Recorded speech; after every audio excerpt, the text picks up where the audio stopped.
Что ж ты, милая, смотришь искоса,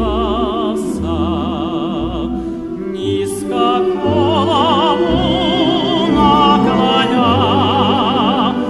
Трудно высказать и не высказать все, что на сердце у меня.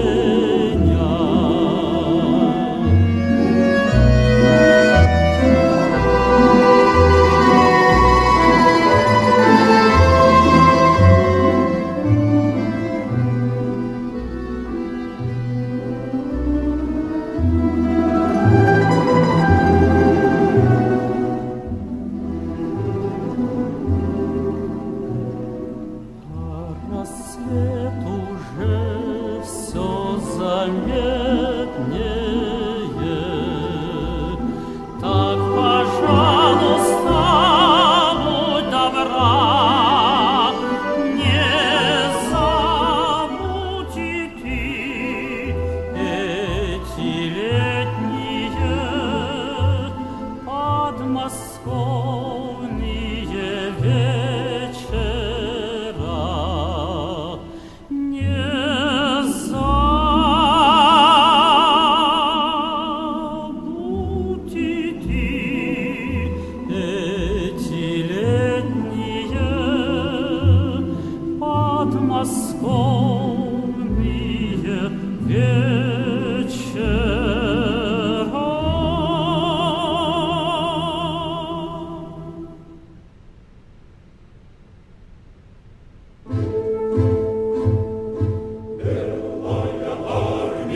Черный паром снова готовят нам царский трон, но от до британских морей Красная армия всех сильных, пусть же красная сияет классная, после мозолей стальной рукой, и все должны зреть белую держимо, идти последний смертный бой. Так пусть же красная сияет классная, после мозолей стальной рукой, и все должны зреть белую держимо, идти последний смертный бой.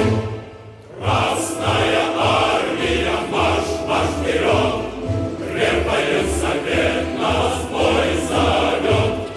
Ведь от тайги до британских морей Красная армия всех сильных, как пусть же красная сияет классная, после мозолей стальной рукой, и все должны зреть белую держимо, идти последний смертный бой. Так пусть же красная сияет классная, после мозолей стальной рукой, и все должны зреть белую держимо, идти последний смертный бой. Белая армия, черный паром снова готовят нам царский трон, но от тайги до британских морей Красная армия всех сильных, так пусть же красная сияет классная, после мозолей стальной рукой, и все должны зреть белую держимо, идти последний смертный бой. Так пусть же красная сияет классная, после мозолей стальной рукой, и все должны зреть белую держимо, идти последний смертный бой. Hello, hello, hello, hello.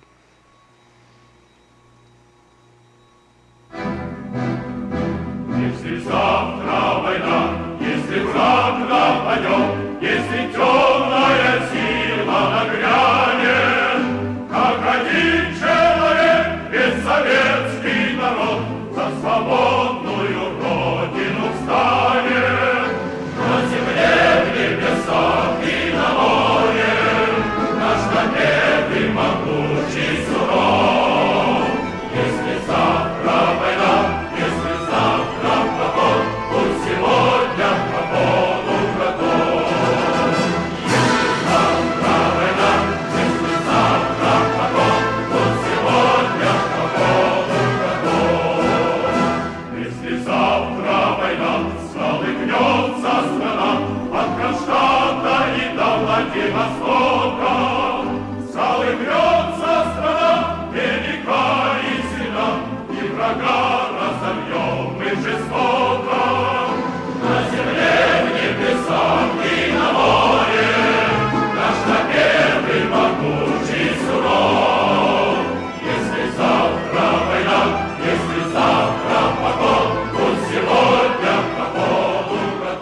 Good afternoon, everyone. So, welcome to the stream. Today we are a little far from our depths. We are in the Russian Far East, and we are commencing a flight between Shakhtersk to Petropavlovsk-Kamchatsky. So the boarding is on its way. We're flying today an Airbus A319, the smallest one available for us here in VATSIM, with a decent fidelity at least. And today we are flying Russian airline Aurora. And it faces, sorry, it's also got a little sticker here from the Amur Tiger Center where they take care of the largest tigers, the Siberian tiger. So I'll give you some information on our flight. It's not quite set up yet. We've started the boarding just to save us a little bit of time. Flight time is expected to be 2 hours. Sorry, block time is expected to be 2 hours. And it's 1 hour and 37 minutes in flight. So it's a fairly okay flight. Obviously, we're not going to fly it in the darkness because one of the best views of the far eastern part of Russia, obviously we want to see that. That's going to be during the daytime. So we're going to go ahead and insert a short time offset. So at the moment is 9:29 UTC. We're going to go ahead and make it daytime, I think, or like early morning. I think this is good. Yeah, 39. So we're going to try to make it 40 instead. Sorry, 29. We're going to try and make it 30. And we can then enjoy the... Yeah, 30. So we're going to enjoy our flight during the daytime. Here we are. Little rainbow in the sky. So the weather's going to be real world weather as it is at the time. Without the offset, of course. And now here with the weather offset, with the time offset, just for us to enjoy our view. So let's jump into preparing the flight. We are expecting full ATC from here all the way to Petropavlovsk-Kamchatsky, and there's an event today. It's called Fire and Ice, which is basically celebrating, I guess, Russian Far East. It's full of volcanoes. It's in fact sort of a continuation of Japan, let's say. In fact, if I'm not mistaken, these islands where I am might have been at some point a part of Japan, but has since spent years being under Russian influence. So I guess at this point it's more or less Russian. I mean, let's not make any political arguments. Good, so I'm just going to go ahead and load up the route and going to enjoy my cup of coffee while we do that, so you can follow me through.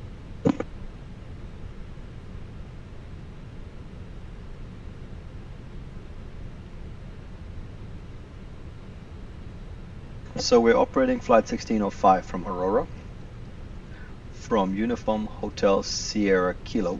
This is not the actual departure airport that the event is taking place from. I couldn't find a decent scenery for it. A lot of the Russian sceneries have been removed from the markets, let's say. So I'm using some of the old scenery I've had for Petropavlovsk-Kamchatsky from 2020 when I did Around the World. That was back in VATSIM 2020.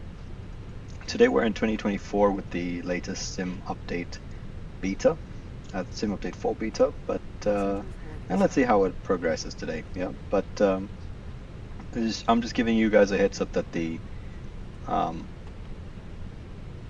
scenery that we find on our arrival may not match what we expect. Might be some, I don't know, some terrain issues. In hindsight, I probably should have checked that. I haven't though, so it's going to be an adventure for everybody involved.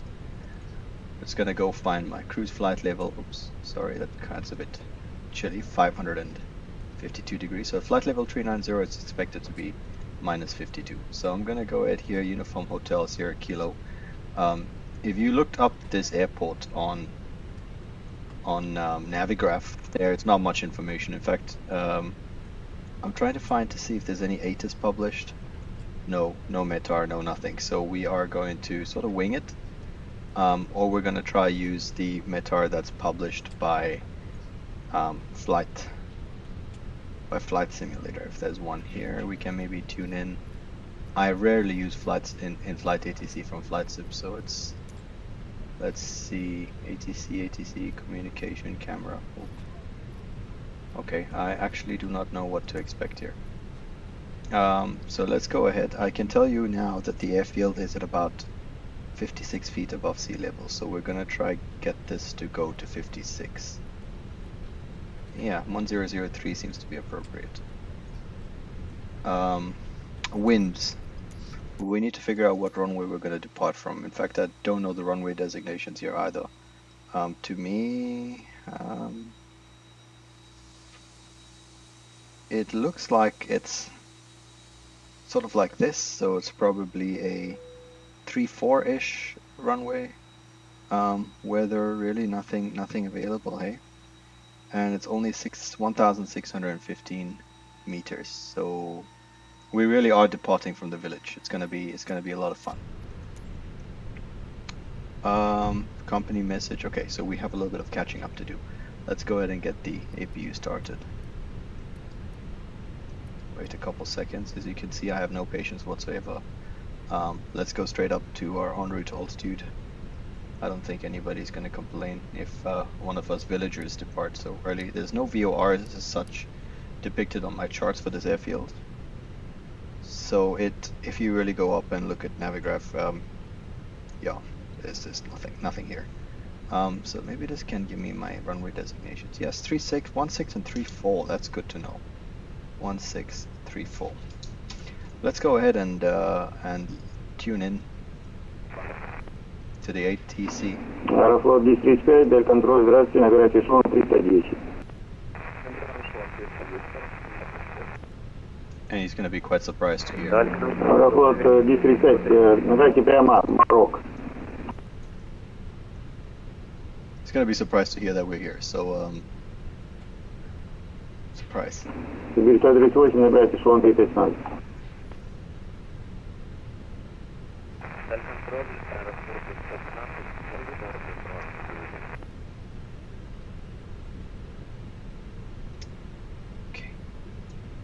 For our purposes, let's depart runway 34. There are some SIDs published, but I don't have access to these, so let's take a look. IFR high, they've got a Nalam departure, which is not the direction. Maybe an RDOC? Nope. Pilot. I guess he's gonna give us a clearance. Okay, so this is we're gonna erase that. Аэрофлот 1307, via chief climb and maintain flight level 350.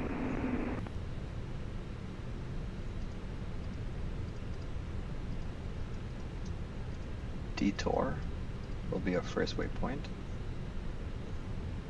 And then from Detour, which is sort of south of the fields, quite close, we're gonna join airway. Papa 175. Разрешаю. Аэрофлот 812, 16 правая, Самик 5 папа. Until position Namel. Да, 16 правая полоса, прибытие Самик 5 папа. Papa 1760 uniform Bravo. And then Tango 577 will take us to Samik, from where we'll have an arrival, but we will wait for that to put that arrival in. Yeah, let's go say hello. Let's let them know we're here.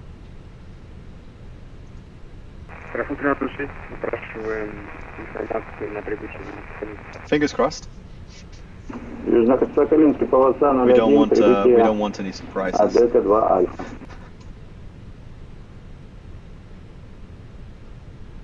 What's his call? Let's see. Calls himself. Bering to 1 for 2 climb maintain flight level 8,000. I just hear Knox. UHHH, that's his thing. I think it's. Bering 1 for 2, squawk for 301.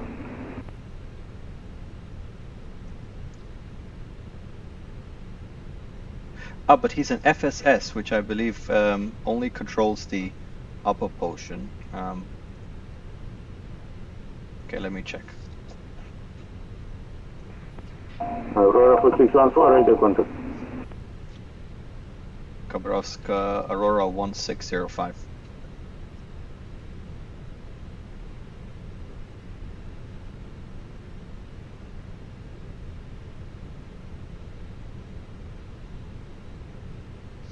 Okay. Would be nice to know what his what he calls himself. But okay, let's in the meantime try to figure out. So we'll do a runway 34 departure. Idiga, no. Разрешаем. Nibul, Amkud.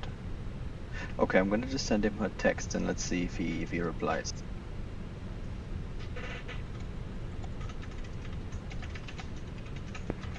Аэрофлот 1035, он на Марок было указано. So I'm gonna send him a message over vPilot. And let's see if he responds.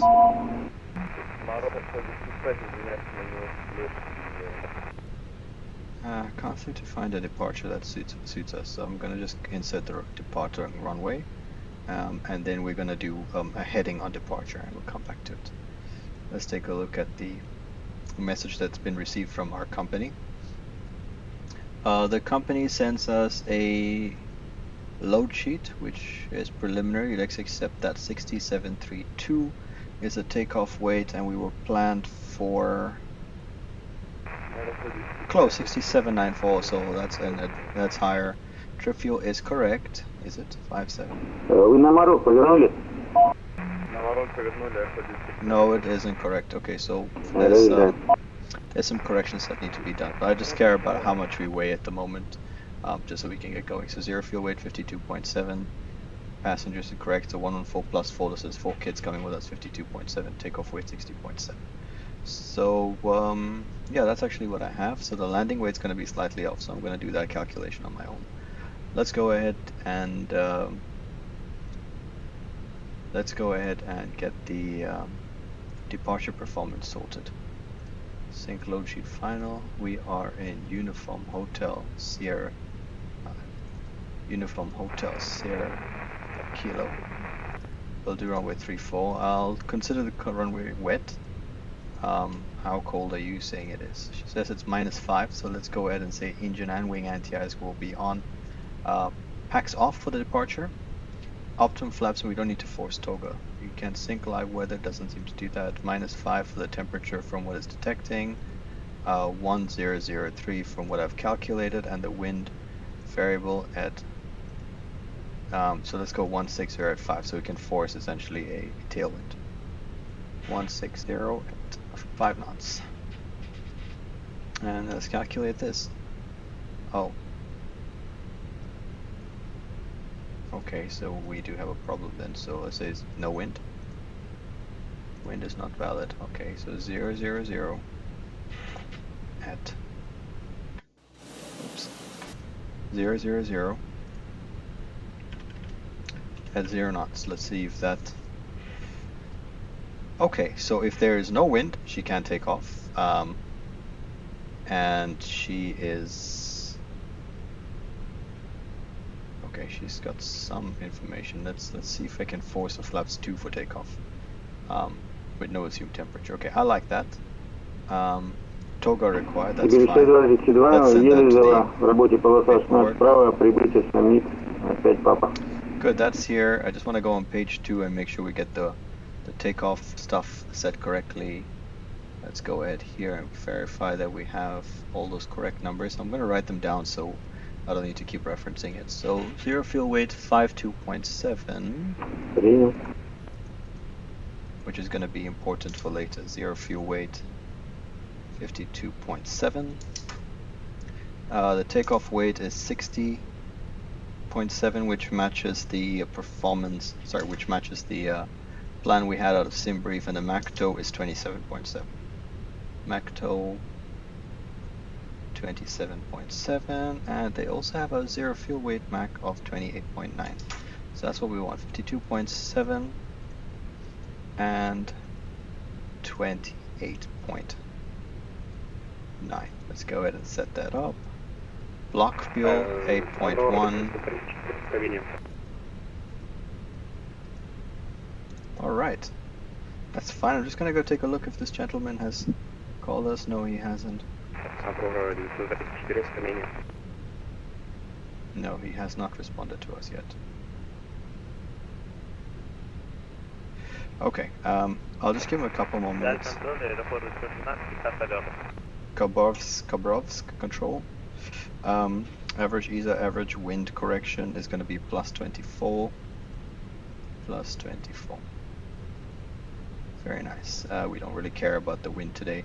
I'm going to do this on heading for the departure, so we're going to be heading 340. All of that is set. APU is running. Let's get the APU bleed on so we can cool these people down. And that's that. Let's just make sure everything is done. GPU can go off. Don't need the ground power anymore. Preconditioned air can go off, and the chocks and cones can go off. So we are almost set up and ready to go. I will just de-ice the aircraft quickly if that's at all possible. So let's tell them additional services. Request de-ice. So we're going to get the aircraft de-iced at this position. And let's send away the stairs. Okay, this isn't great because the stairs need to be out the way before we start de-icing. Out of the stairs get de-iced as well. Alright, so I believe this is going to be a type 1 de-ice. I'd like a concentration of 50-50 depending on which fluid. A firm aircraft is ready. Let's do type 1. Just a de-ice, no need to anti-ice. Oh fine, let's go 75%. We begin treatment now and observe fluid type 1. Concentration at And let's try 75%. Khabarovsk control. Khabarovsk Aurora 1605. I realize it's gone quite... Aurora 1605, go ahead. Hello, we are at Airfield Uniform Hotel Sierra Kilo. Do you control this airfield?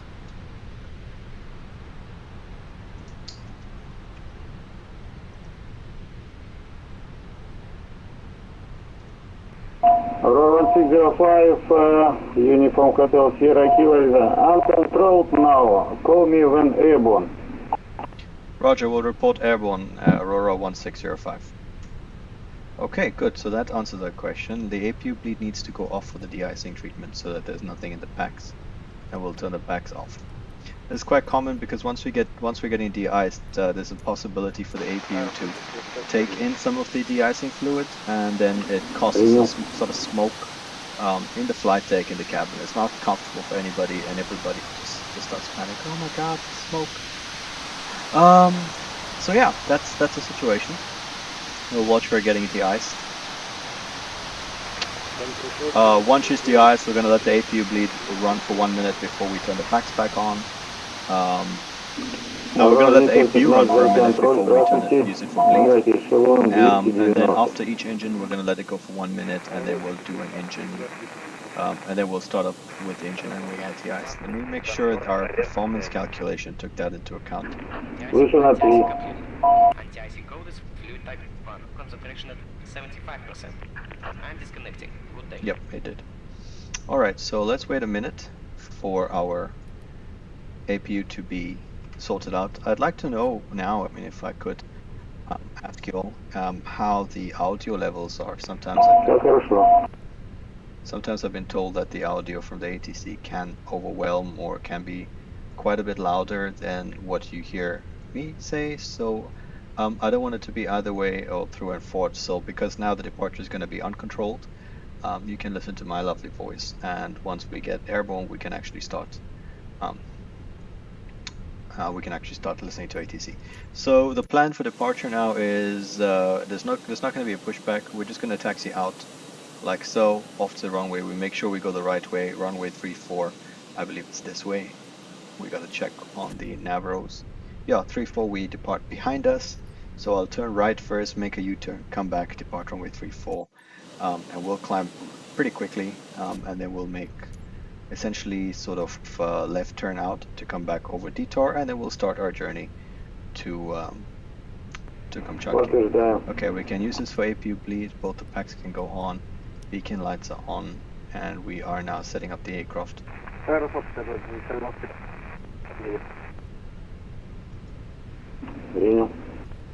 Okay, so I don't want to push back. Okay, good. So that's just the automatic Fenix thing. So anyway, we are now going to start engine number 1. Ignition start. Alright, no crosses. Starting number 1 engine. After this engine started, we're going to wait 1 minute for this engine to be ready. While it's being running for a minute, we'll start the other engine. We just need to make sure each engine separately has been running for 1 minute before we use it as the bleed air source. Which means I need to turn off the engine bleeds, yeah, so both these engine bleeds are going to be off.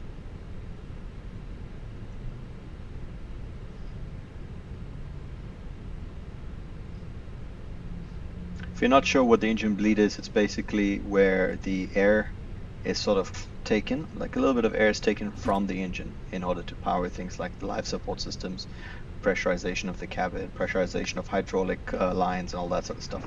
I'll show you really quickly what that looks like. That engine's available and ready. If I click bleed here, you see that I've essentially cut off the engine bleeds from going into the air conditioning system. And the reason I've done that is because after de-icing there's a possibility for some de-icing fluid to remain in the engine, and you don't want people breathing in the fumes that are caused from that. We're starting number 2 engine. I've got a timer for number 1 for how long that's been running. Air bleed 1 off, yep, that's part of the plan. In all honesty, I don't know if this is handled automatically by the Airbus. I wouldn't put it past Airbus to have thought about it, but yeah. We're gonna taxi with the flaps down for proper cold weather where it's nice and icy outside. We would usually taxi with the flaps up so that we don't take any new ice in the wing. I don't see that being a bit of a concern today. There is some ice around, some snow falling. And just because the snow's falling, let's taxi with the flaps up, okay? Alright, the other engine is also ready. I'll start this timer for engine number 2. Okay. Now we just have to wait. While we wait for the engines, since they are ready, let's do a flap check. Let's take them all the way down and back up. So I'm now selected full flaps. Bleed 2's off, yes, I'm away. So bleed 1 is ready, it's been a minute, so we can use bleed 1. And engine anti-ice is on for both engines. Russia Control, it's Walker 1341, level 140. Flaps are full. You can find a Walker in every part of the world. Flaps up. Walker 1341 is Russia Control, good evening. Flight maintain flight level 390. Oh, so the call sign is East Russia Walker Control. 1341. East Russia Control. Okay, it's flaps up. No lights. The other engine has also had 1 minute with no bleed load, so we can turn on the other engine as well.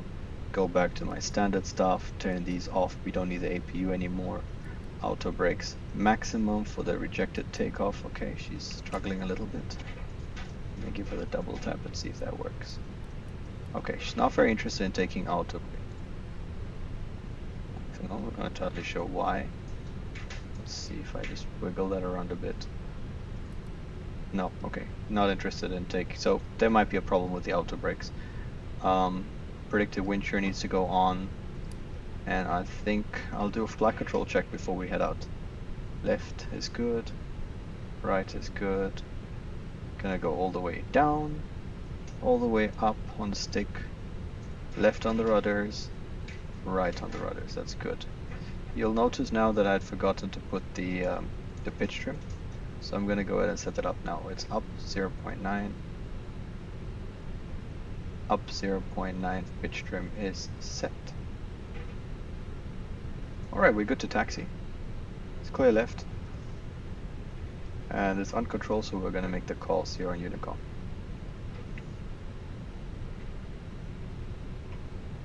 Brakes released. And let's taxi. I must remember the name of this town because I keep forgetting the name of this village. Let's see. The village is called Shakhtersk. Okay, let's go ahead and tell Shakhtersk traffic that we are here.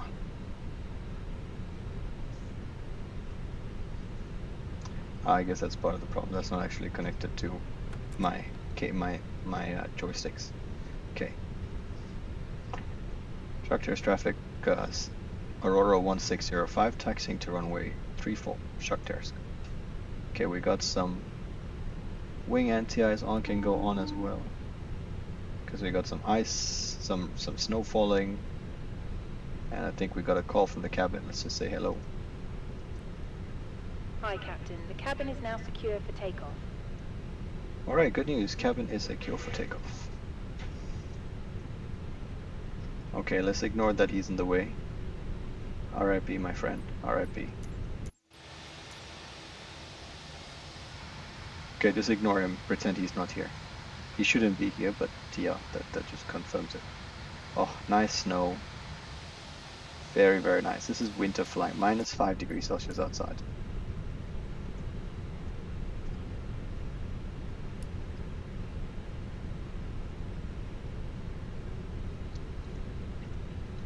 Let's say hello again. Let them know we're gonna line up. Shakhtersk traffic. Aurora 1605. Lining up runway 1634. Shakhtersk. Nobody saying anything. Let's go ahead and turn on some additional lights. Let's get the TCAS on so we can hear if they're around. Weather radar can go on as well. Let me reset this so that the cabin is advised. Shakhtersk traffic, Aurora 1605, lining up around 1634. Okay, auto brakes max. Let me see if I can try it again. Nope, she refuses to go on. Don't know if I've done something with the settings here on my joystick. There it is, yeah. So I had the auto brakes on here, which conflicted with what was going on there, which is why we couldn't align. So, major threat here, the runway is only 1,600 meters long, which is not long enough, I can tell you that. Let me just get some volume up, which is not long enough. But we have opted to do a flaps 2 takeoff with full toga thrust. And it's taken a little bit of a bleed as we discussed from our engines. So right now we're in the direction of 16. We're going to get all the way to the end of the runway, turn around and depart the village. Some nice snow. I believe on the other end is actually a lake. So if we do overrun the runway, there is no injuries. But obviously we try not to overrun.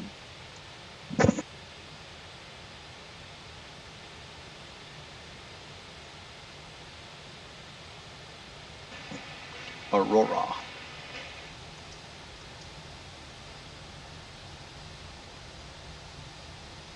I personally have never seen this airline ever, and it was only while I was deciding what route to fly, which airline to fly for the event that I came across it.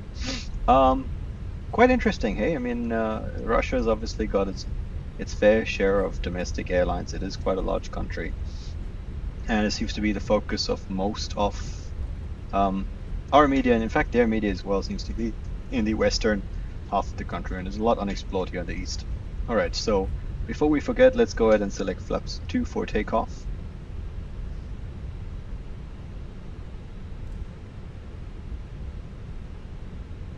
Engine anti-ice, wing anti-ice are on. I believe the departure calculation was with packs off, so we're going to turn those off as well. And oopsie. Seem to have come to a stop. Pack 1 and pack 2 are off. Attention cabin crew, prepare for departure. Cabin's advised, and let's just take a quick look, make sure that everything is where it needs to be. Takeoff config is normal. 5-7. And here is 5-7, so we're down correctly to the minute, but obviously not matching real time, just real weather. Okay, full left turn. Alright, and we will now let... Okay, here we are. Maybe it was a bit harsh on the braking. Lights can go on, and I'll advise our departure. Shakhtersk traffic, Aurora 1605, Airbus A319, departing runway 34, Shakhtersk. Right, everyone's advised. Let's do a short run up. 50% power, let's run it for about 30 seconds.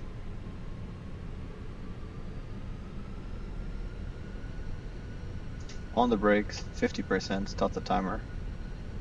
This is called an engine run-up, so what we're trying to do is, if there's any fan ice that's accumulated around the edge of the fan, we essentially run the fan for about 30 seconds to let it all shake off, so when we depart that it's clear. If for whatever reason we start slipping while we're doing this maneuver, we would carry on. So I'm stepped on the brakes, I'm holding on right now, waiting for the 30-second mark, and then we'll get started. 5 seconds to go. 4, 3, 2, 1. Time. Pashli. Mantoga SRS. Let's get the flight timer started. It's not a lot of runway.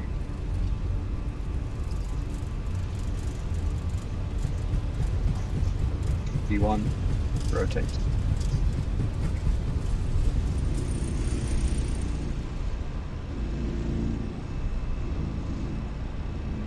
Gear up. SRS nav. Full heading.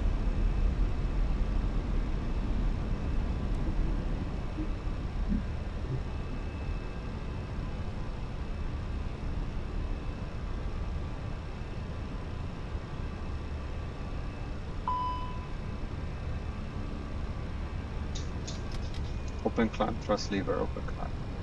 Alright, so somehow I forgot the transponder on standby. There we go. Transponder can go on, lever asymmetry, sorry about that, that's my bad. There we go, thrust climb both sides. And let's make an over left turn back to detour. And we'll keep speed 180.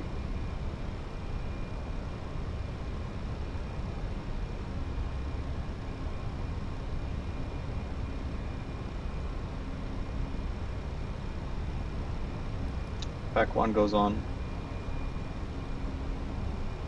We want the people to be able to breathe. No stress on pack 1. Pack 2 goes on. I'm going to disregard the flight director and keep the turn going. Let's give a good left turn. 1.6 something.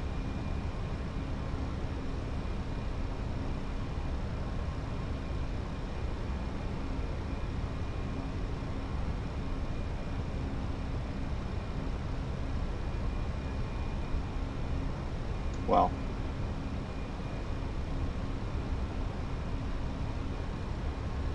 Now we can select ourselves a directed detour. Insert a direct. Open climb, nav.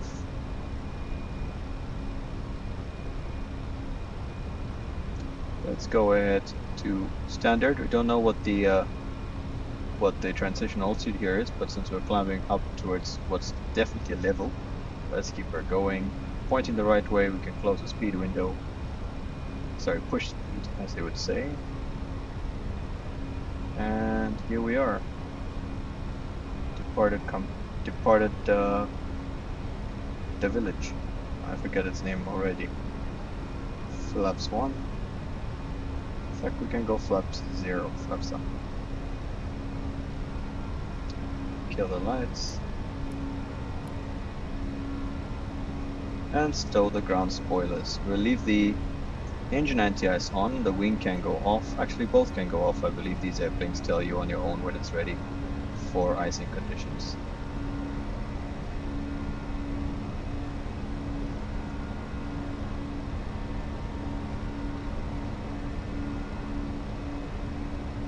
This looks like a pretty big cloud, so let's keep the speed at 250 knots so we can 240. So we have a little bit of a better angle as we climb.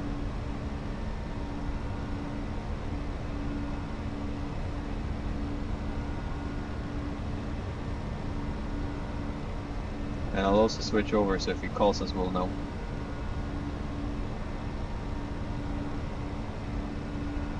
Свердловский 121, над саммитом работает север. Petropavlovsk круг 119-104, офицер. 10,000 feet. Let's get the lights out.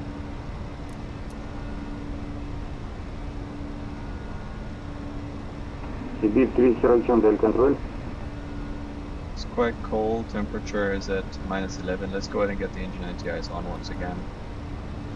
Actually, we're out the clouds, so engine anti-ice can go off.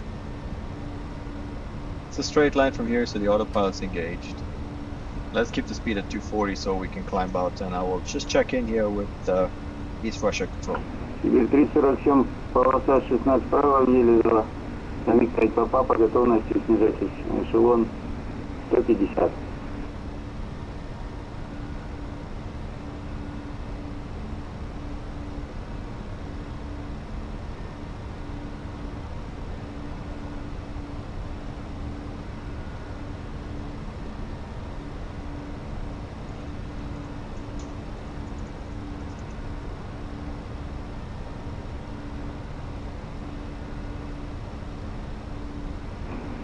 Теперь 420 далее работаете Южно-Сахалинскую, 120,16.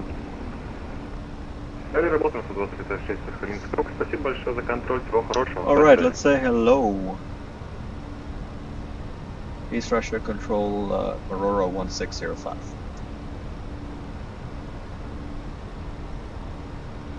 Aurora 1605, go ahead. Aurora 1605, we departed Shakhtersk. Now climbing flight level 165 to climb 390, joining airway Papa 175. Request IFR clearance to Kamchatsky.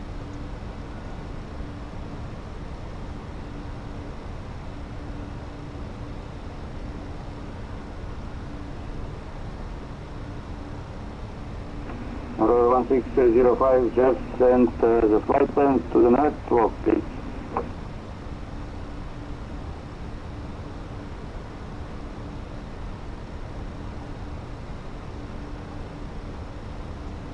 Aurora 5624, расчетный служба. Might have forgotten to do the flight plan. Aurora 5624, снижайтесь, эшелон 140. Aurora 5624, снижается 140. Okay, so I'm going to resend it. Aurora 1605, flight plan received, direct,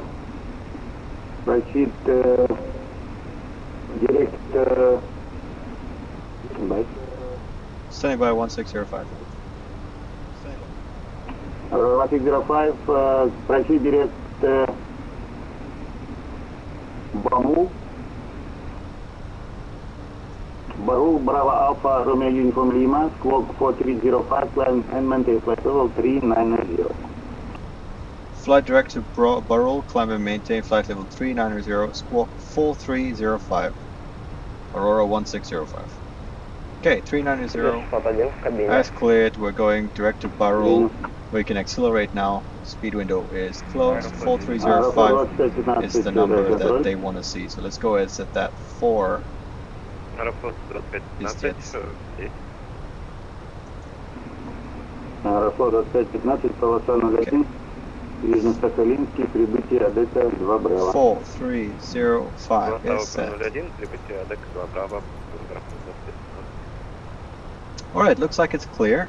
We can let the passengers go about and do their thing. Seatbelt signs on, no smoking, strictly on. That includes electronic devices and vapors. Поправку прибытия АДК 2 Альфа. Very nice. So we've just been, we're just now setting off for our flight. Yeah, we're gonna have a good time now on our way to Petropavlovsk-Kamchatsky. I hope I said that correctly. I'm just gonna have to refile my flight plan.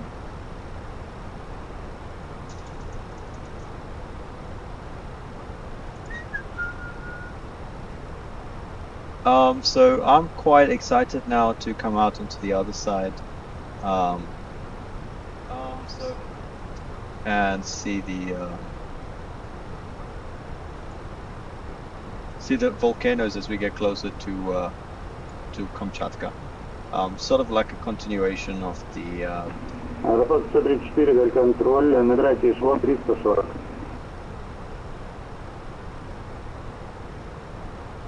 Sort of like the continuation of the Japanese archipelago, actually, and not really a place that we explore all that often here on Flight Sim. that route do show up, do have a couple of events in and oh, what was that? Okay, we don't need open climb, let's go back to regular climb. Справа, Феника А319, по готовности снижать эшелон 150.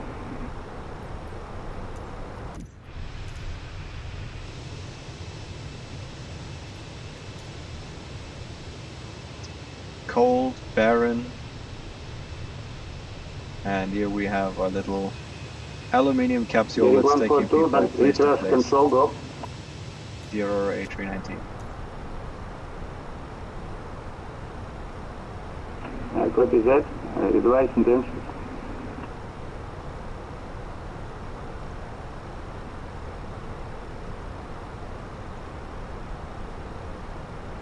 What requirement table 100? What was that? Let's call it clear air turbulence.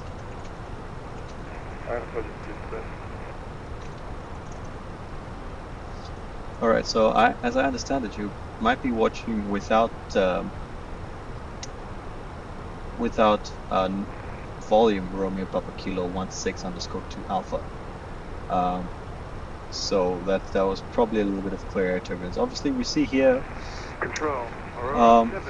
quite a lot of yellow returns here from the weather radar, but as you look outside we're going to be clear of that field. So this is sort of the limitations on the weather radar that's presented to us by Microsoft Flight Simulator, because it's more of a pancake mode.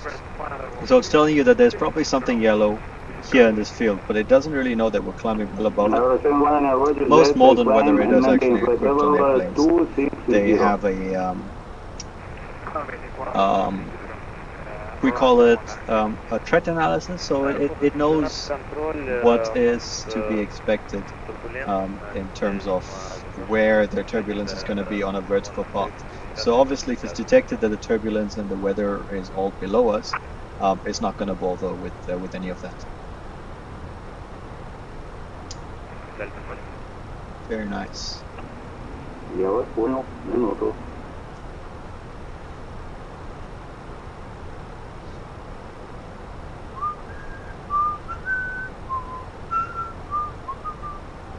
If you watch the World Cup in Russia 2018, they kind of used that as the tune of the song of the World Cup, let's say. Now it's still in my head.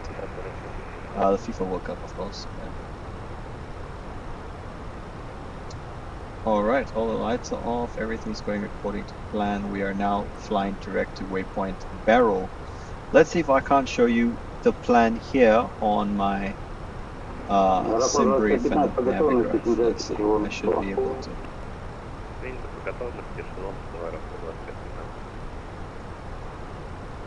Just a second, folks. I'll pull that up for us now.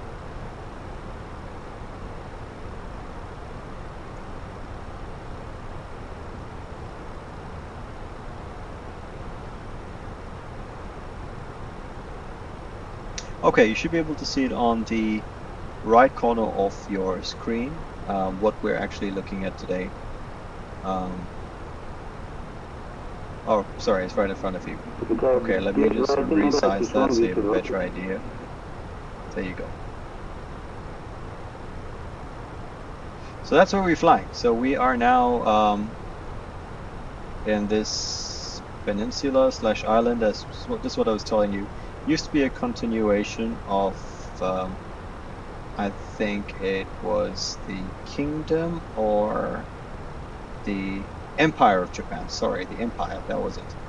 All of this Sakhalinsk.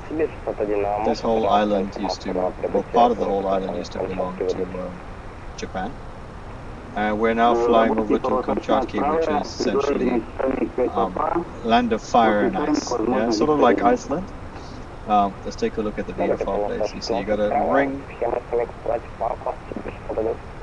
You've got a string of volcanoes all the way here, and our arrival is going to take us essentially in this little cauldron of volcanoes, and in Kamchatsky it's going to be hopefully cold. Let's take a look.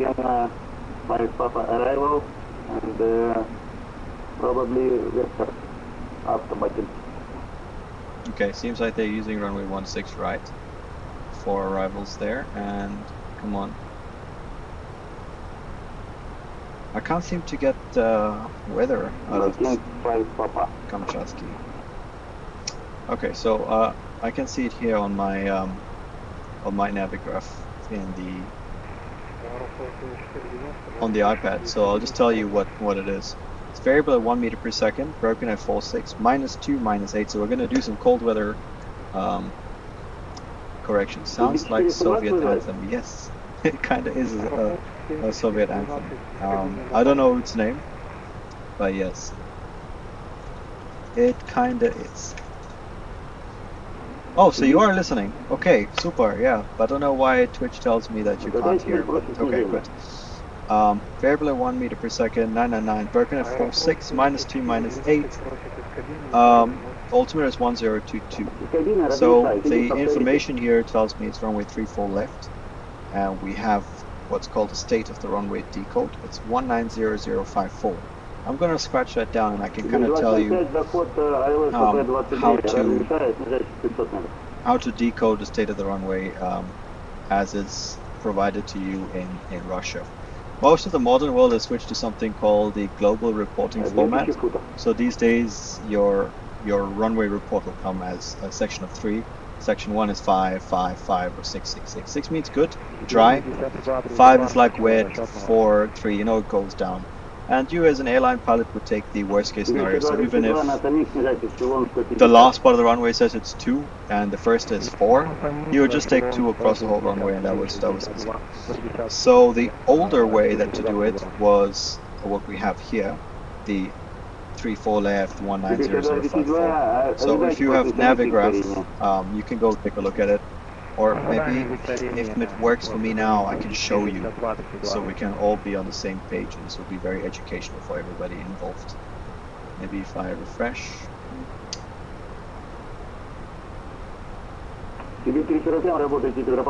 Okay, good. So it's working. So let me bring you back. Just take a look at the weather in Kamchatka. So that's what it says. If you can see it on your screen, it's R34L/190054. So let me pull out my decoder of sorts, so we can, so I can tell you the truth about what it actually is, and not turn out to be a liar. So I have access to the Lido route manual, and this is where you get most of the decodes. In all honesty, I don't know these by heart. I see them once every season. So I'll see them every winter, you know, but, northern winter, but it's not very often that I do. Alright, so it's a runway condition code report. I need to find a way to actually meteorology, yes. Quick reference met, no. State of the runway meter, no. Decoding of TAF meter specifier. Good, so this decode tells me that number there, R34L. R34L stands for runway 34 left. That's the one that we're talking about, and there's a slash. So if you had multiple runways, it would tell you R34L, then R16R, and so on and so forth. But I usually use this as a clue, because the one that they're talking about is most likely going to be the one that's in use. Let's see if we've leveled off here. Almost. Nice slow climb, so it's okay. We can come back to it, and we can talk about the level off. So R34 left, and it will tell you, it gives me an overview. So the first letter here, 1, it means, what does it? Yeah, it means the runway is damp. The second number, 9, means it's between 51 to 100%. So as far as I'm concerned, it's 100% damp. But we don't use damp anymore, we consider it wet. So you can see how it's a little bit different for countries that haven't implemented global reporting format. Then the 00 at the end is for the depth. 00 means it's less than 1 millimeter. So yeah, it's just damp.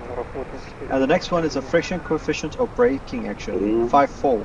5.4 to me means that it's a friction coefficient. And then I have a table here that I need to go and see what 5.4 means. And 5.4, which is basically 40 and above, basically means it's good. So that would the whole assessment there, you would get now in most modern global reporting format implemented countries as runway condition code 555. So that's a lot of decoding just for 555. 100% wet. That's it. The newer version obviously is a lot easier for everybody to understand and follow through. Снижайтесь, эшелон 170.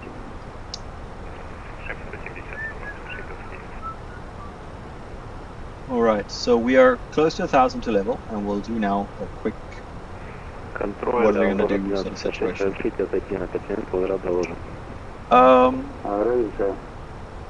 Honestly, there's not a lot to talk about in cruise about what this is and where we're doing and what we're expecting to see here. Because on this flight you have two options. You either can return to your airport of departure, or where the event starts at Uniform Hotel Sierra Sierra, or you can carry on to Petropavlovsk-Kamchatsky. In fact, our alternates for the route, they're so far and few between the airports that the flight time is 1 hour and 37 minutes as discussed to get to Kamchatsky. And if you wanted to go to an alternate, the flight time is 1 hour and 20 minutes. So it's pretty much like doing the flight over again. You might as well just come back to your departure aerodrome, right? So there's not a lot going on. It's just at the edge of not needing to be ETOPS as well, because it's an hour-long flight, so it's about we're about maybe 40 minutes away from the nearest local airport, so we don't really have to worry about it on that front. No ETOPS to deal with. Mac, alt star. Airport 1307. Turn right 30 degrees. Descent flight level 3. We're waiting for it to show alt cruise. Initially flight level 270. Alt cruise, Mac, and nav. So we've reached our final top of climb. Took us 21 minutes to get here. Airport 1307. Plan of action until this waypoint here, until where is she? Yeah, until the ETP. We go back to where we departed from, the village, where the weather was okay. But I have no information. It's going to have to be a visual approach. When we departed, the cloud ceiling and visibility seemed okay. So I think I'm satisfied to go back there. If it doesn't work, we go to Uniform Hotel Sierra Sierra, where we're only going to get default scenery, which is kind of where I don't want to go, but at the same time we get better weather and probably an ILS and all that stuff, so that's probably where we're going to end up if shit hits the fan. After ETP, we're just going to carry on to our destination, Kamchatka. Let me try to get this right. Petropavlovsk-Kamchatsky. Yeah. Good. So at this point, I'll take any questions if you have them. If you don't, we'll just look at the scenery and look at the airplane. A lot less scenery than we expect. Have you ever flown the MAX 9? Yes, I have flown the MAX 9. It's an okay airplane. It's heavy, obviously heavier than a MAX 8. I'm not a huge fan of how long it takes to climb. A little bit of a tailwind and climb on MAX 9 is out the question. The ones that we have still maintain the 28K engine, sorry, 27K engine with a 28K bump. I don't know if there's a higher rating available, so which could be why I feel the MAX 9 is a little bit underpowered. But also the MAX 9, what I don't like about it is its flake characteristics. Maybe it's because I fly it maybe twice a year or something. They've essentially used the same tailplane as the MAX 8, but now you have a lot more body to move. So for me, it always feels a little bit stiff on the flare, and then you have to kind of remember to leave the power on just a little bit more than on a MAX 8. Otherwise, you go smashing. But yeah, MAX 9 you can really plant in. You can really plant it in. Nice airplane-ish. I mean, I don't have anything bad to say. I don't have anything great to say. I mean, it's okay. Yeah. If I had to choose, I'd prefer the MAX 8. I prefer any airplane that has a better power to weight ratio. So unless the MAX 9 now has suddenly a an increased thrust rating, for me it makes literally no sense. So I don't really care. That's my outlook, yeah. Аврора 4613, снижайте All the minus. эшелон 180. Let's take a look at this baby girl outside. Aurora. This is good advertising. What is the Amur Tiger Center? I mean, I'm pretty convinced it's some sort of conservation stuff. Amur Tiger Аврора 4613, текущая Center. позиция прямо на Папа 010. снижайте Oh. эшелон 180. So the Siberian tiger and the Amur tiger are different. So let's see. Oh no, they are the same. They call them differently. Amur or the Siberian tiger. So what is the Amur Tiger Center? Established in 2013. Tell me more. Oh, nice. Activities without budgetary funding, solely thanks to sponsorship of organizations. Okay. 750 or more tigers, including the tiger cubs, live in Russia. Trying to figure out how to fix the TCAS fail message on Max 9. Do you have any idea? Yes, make sure your IRSs are aligned. Once they're aligned, push TCAS test, and that should clear the TCAS fail message. Unless you're in flight. If you're in flight, just make sure there's nobody around you for sure. Then hit TCAS test. The test should run and it should clear the message, the TCAS fail flag.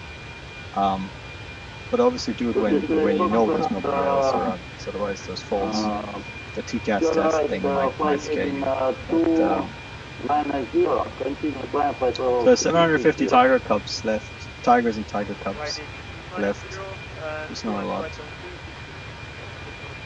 Children and parents, wide range reports, okay. They've been sponsored by quite a few Russian companies.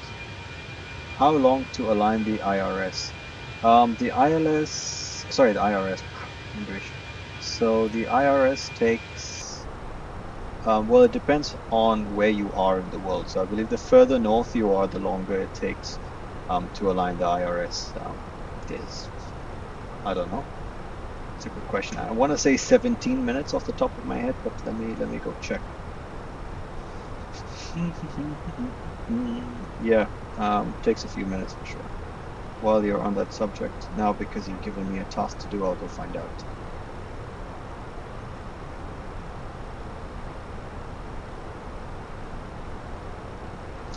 Where are you flying a Max 9, by the way? I mean, do you have... I didn't realize there was a Max 9 add-on. Maybe, what sim are you on? Off the nav, yeah. Ish by new system description.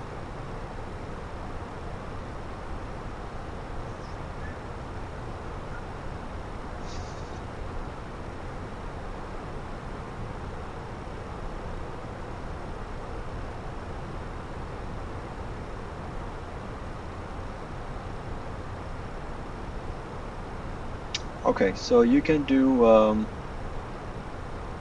and IRS must be aligned before can enter nav mode, yes. So normal alignment is between 78 degrees and 15 minutes north to south, and alignment time varies anywhere between 5 to 17 minutes depending on airplane latitude, and that can be found on your flight crew operating manual for the MAX under systems description. System 11, which is flight management and navigation, so 11.20.4. So that's where you can find the description of your IRS alignment. So between 5 and 17 minutes, depending on airplane latitude. Let's see. So if your latitude is between the equator and 60 degrees north, it's between 5 to 10 minutes.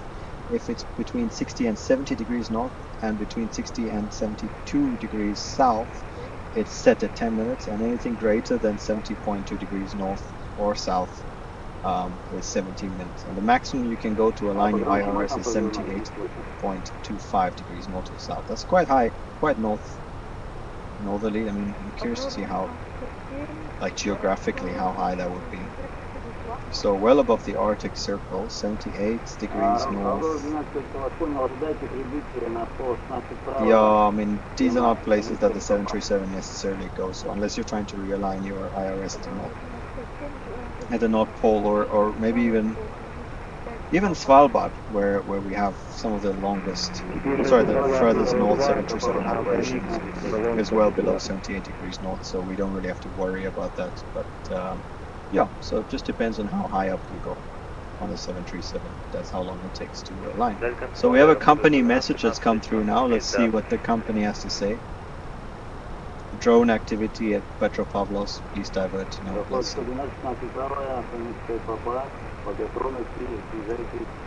Phoenix Ops, no ATC required. So there's not a lot of information about these airports. So let's go Uniform Hotel Papa Papa, and a few more minutes we'll carry on from there. No, decent tailwind, 38 knots. Tailwind taking us there. Папа 010, снижаемся эшелон 170 по готовности. Прибытие рассчитано 16 правого страны 5 папа. 62, 32 папа, эшелон 150, ожидаем повторения. 52, работайте с кругом, 119, 54. 119, 4, 62, 32. Контроль, Аврора 1266 в кабине. So since you're in Whiskey India, which I think is Jakarta, so in Jakarta it should align pretty quickly at minimum 5 minutes, and it's okay as long as it aligns, right? You should be able to align with the standard turnaround time. So let's see if I can get started on preparing for the arrival into Kamchatka, and I'll take you with me on that journey as we prepare. So it's back to Navigraph / SimBrief. Ah, sorry, I keep rearranging the wrong screen. There we go. Good. So some weather information has come out. The airport is in fact using the information echo at 10 Zulu, and we are operating with a time difference. It's 2:30 Zulu on my sim. IRL is something like 10 something. So yeah, about 30 minutes ago. It says we can expect Alice Zulu approaches into runway 16 right, which is 1 to 100% damp. 1 millimeter friction coefficient .55 measured by SFT. Departure runway. I don't know exactly what SFT is, but it's I think it's like a device they run over the runway. Departure runway 16 right, transition level 9 That's going to be important for my preparation. TRL 9 Departure frequency. Oh, Unicom. So they're departing onto Unicom. Okay. Taxiway Alpha Delta Foxtrot Golf Hotel Juliet. Out of operation. Okay, so I need to go find those out. Taxiway Alpha Delta Golf. Where's Golf? Golf Hotel and Juliet out of operation. 101. So this entire stretch is out of operation. And we're doing 16 right for arrival. So we're gonna have to exit on Bravo. That's it. That's the only choice. Bird strike assets in the vicinity of the airdrome, winds variable at 1 meter per second, greater than 10 kilometers, clouds broken at 1,380 meters. Yeah, so it's quite high up in feet, not even relevant. -2, dew point -8, QFE is 1017, we don't fly QFE, we're going to fly QNH 1022, no significant changes. So QFE basically, if you flew on QNH and you landed here, or you were here, the elevation would be, on your altimeter would show 111. However, if you set the QFE 1017, it will show you 0. And the reason that they mention it is because previously Russia used to fly, operations in Russia used to be conducted in QFE, in meters and height above the airfield. So which is quite confusing, which is different from the international standards. So now they sort of complied a little bit more. So now Russia uses feet and QNH. So normal, like going anywhere else. There's very few places that still use meters. I think China is a big one that uses meters. Good.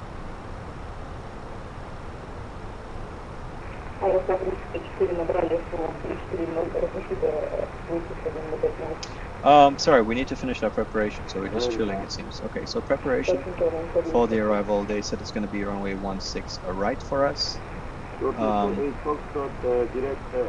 So it's gonna be one of these. Yelizova, Petropavlovsk-Kamchatsky. We are. Oh, I don't know which arrival we're gonna fly. We're coming in via Samik. Okay, so we're gonna fly the Samik arrival. Samik, we need to be between flight level 110 and 250, and then we have 44 miles. Sorry, 29 miles to Papa Papa 10, which is the initial approach fix. I'd just like to count down how many miles I have. There's an obstacle here. 13.7 is the highest MSA, but that gives you about 2,000 feet above the obstacle, so it's 11.339.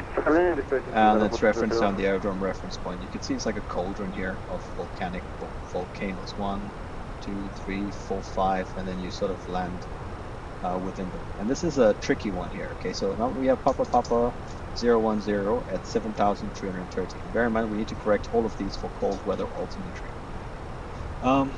Oh shit. Oh shit, what happened there? Okay, autopilot's in. I think what happened is I've knocked my flight stick. Okay, so a little bit of turbulence, ladies and gents. We don't need to worry about that. Let's not let's blame it on the air turbulence again. Alright, ILS 16 right, we're not doing QFE operations, it's gonna be QNH, ILS Zulu and ILS Yankee. We got two of them ready to go. So let's look at the ILS Zulu approach. ILS Zulu from Papa Papa 10, which was mandatory at 7330, and then we'll go to Papa Papa 012, which is mandatory at 4380, and they've also depicted it in QFE. You see 4269, so that's the height you should be at. And then from there we'll join the ILS, so it's via 13, via 0.14, and then 2.7 kilometers. We're ending up on the runway to land. The glide slope's at 2.7, so it's a little bit flatter than the usual. So for us, that just means that the picture will look slightly different out the window, so we'll feel like we're landing a little bit flatter. The engines will be, to keep the same speed, will be providing a little bit more power, so it's expected. And in case we go around, we're going to go fly out to Papa Papa 018, and then turn right back to Papa Papa 11, which is over there. But during event traffic, most likely they're just going to have you heading straight out. That's a Zulu approach. The Yankee approach is quite similar. I think the Yankee approach is probably going to be the one we use just for the missed approach. That's the only change. Instead of now coming back to Papa Papa 11, we're now going left to Kalakitira. And we're going to climb up to an altitude of 7,170 at the end. So I think realistically, ILS Yankee. So let's go ahead and set that up.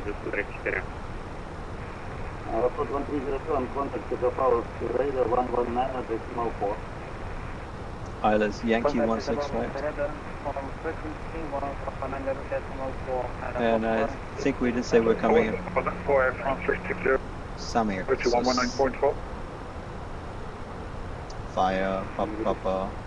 Is it 10 or 11? Via Papa Papa 10. Okay. So let me show you what's going on here. So I've selected the ILS 16 right Yankee approach via Papa 10 and the Samik 5 Papa. And we're going to insert that. And she's set up. 2 steep path. Very nice. So good. So let's talk about that. That tends to be that could be a big threat on today's flights. So we're talking mostly about how to get the airplane continuing its descent while also being able to slow down. So it's a little bit like going downhill, isn't it? Like there's only so much you can do depending on how steep you need to go down. You can't slow down the airplane while also braking. You know, if you've ever driven on a very steep hill, you'll know that once you set the brakes, the car slows down a little bit, but at some point the brakes get too hot and lets go or something. It's kind of what we're trying to do. We're trying to balance the I'm going to reduce the volume of the air traffic, okay? So we're kind of trying to balance the how quickly we're going down versus how we lose speed, which is why we get the too steep approach. I'll show you some techniques on how to fix that, or try to fix it, or how to fly it. So it's going to make the approach proof just a little bit more interesting.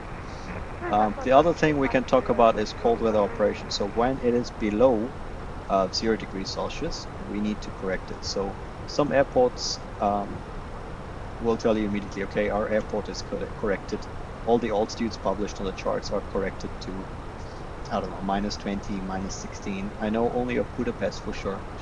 Budapest airport's corrected to -13. So if you fly to Budapest and it's -5 degrees, you don't really need to change any of the altitudes on the charts because it's going to keep you above the terrain. I don't have that information here for Kamchatsky, so we are going to do some corrections. The way it works is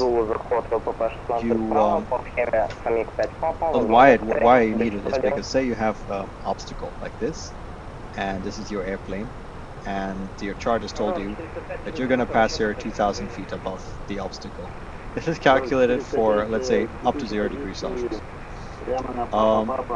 But if the day is actually a lot colder, the air is closer together and is a lot denser. So when you think you're flying at 4,000 feet, say example, and this obstacle is at 2,000 feet, and you have a 2,000 foot height between the obstacle, your aircraft will still tell you you're flying at 4,000 feet, but you might actually be flying closer to 3,000. You know, so that your buffer to the obstacle is now reduced with cold weather.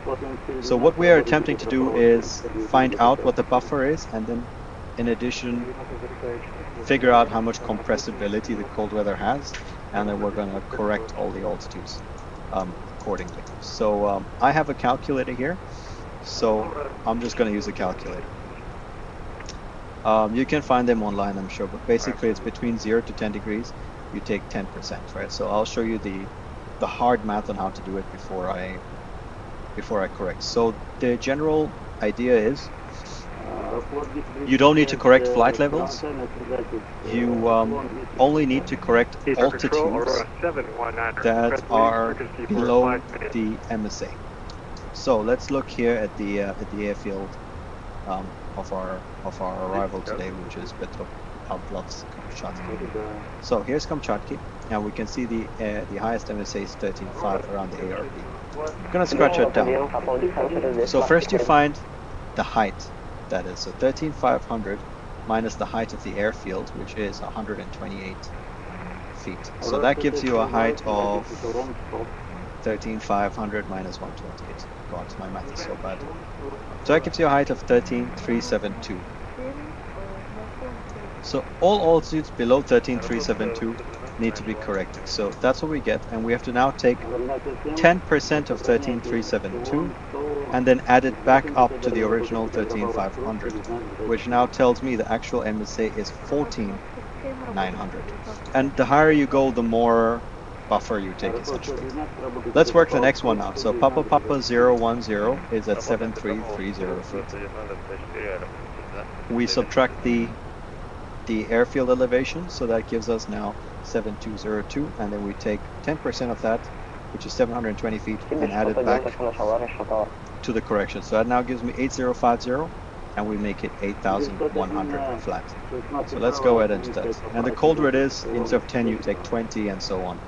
So because it's between 0 and minus 10 degrees, we use 10%. So let's go ahead and fix the first one. So that was Papa 10, so that's going to actually end up becoming 8,050 or above. So we're going to round it to 8,100 plus 8,100 or at 8,100 and insert.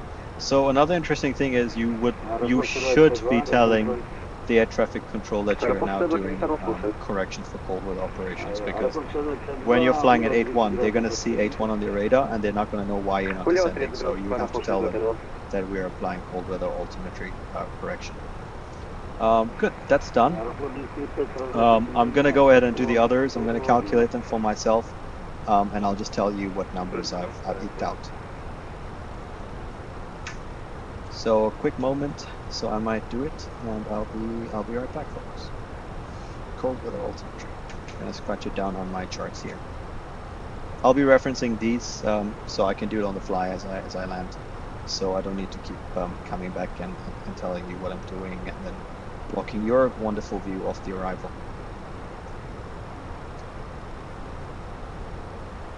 Okay, so I'm gonna make a list. I might need a new paper. Okay, so let's stress Papa 010.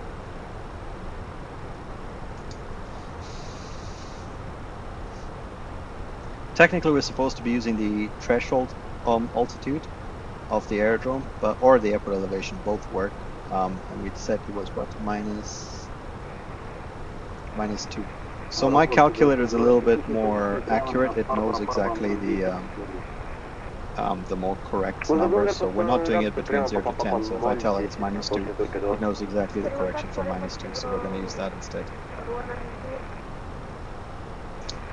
What did I see was 2.7 degrees? Ah, there it is, 2.7. Аврора, 934, для информации у нас на прямой все констрейны не попадаем. Аврора 934, ожидать ускорения будет после сами. После сами каждое ускорение Аврора 934.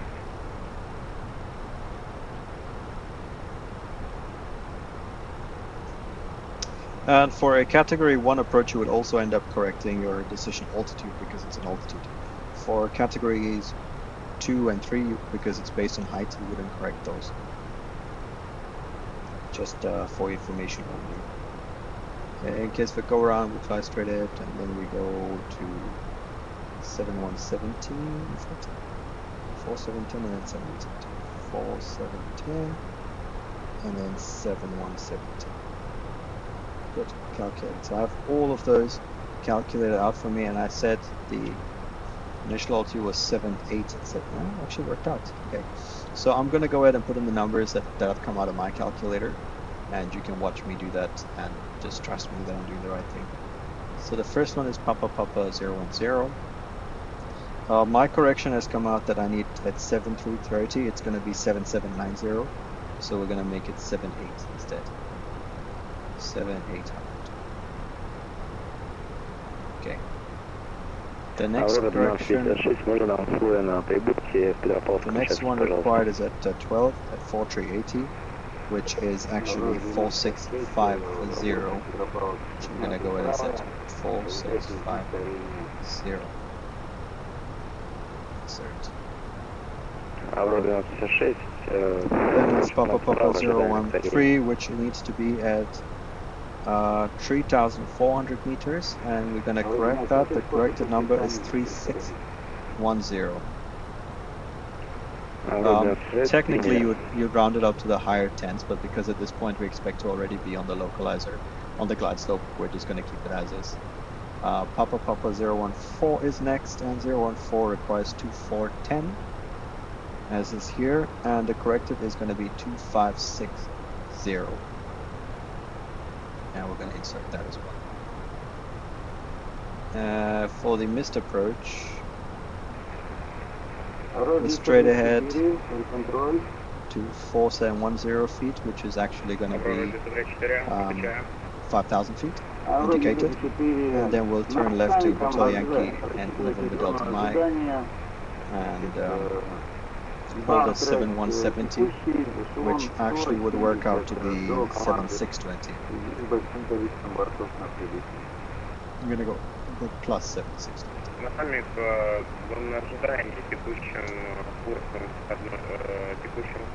Let's see, so the hold as well is gonna be plus 7620.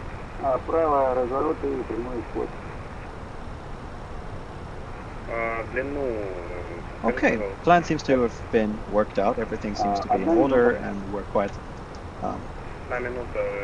happy, I think, with everything that's going on.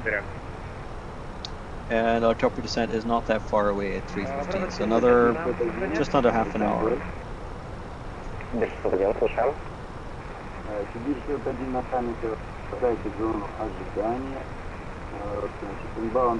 We haven't seen anything below us, and there was not really much to see. I believe it's a sea of Okush. Sorry, I gotta say.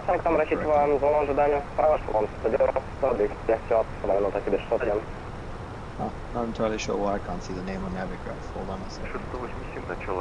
World map. I think it's a sea of Oshkosh or something.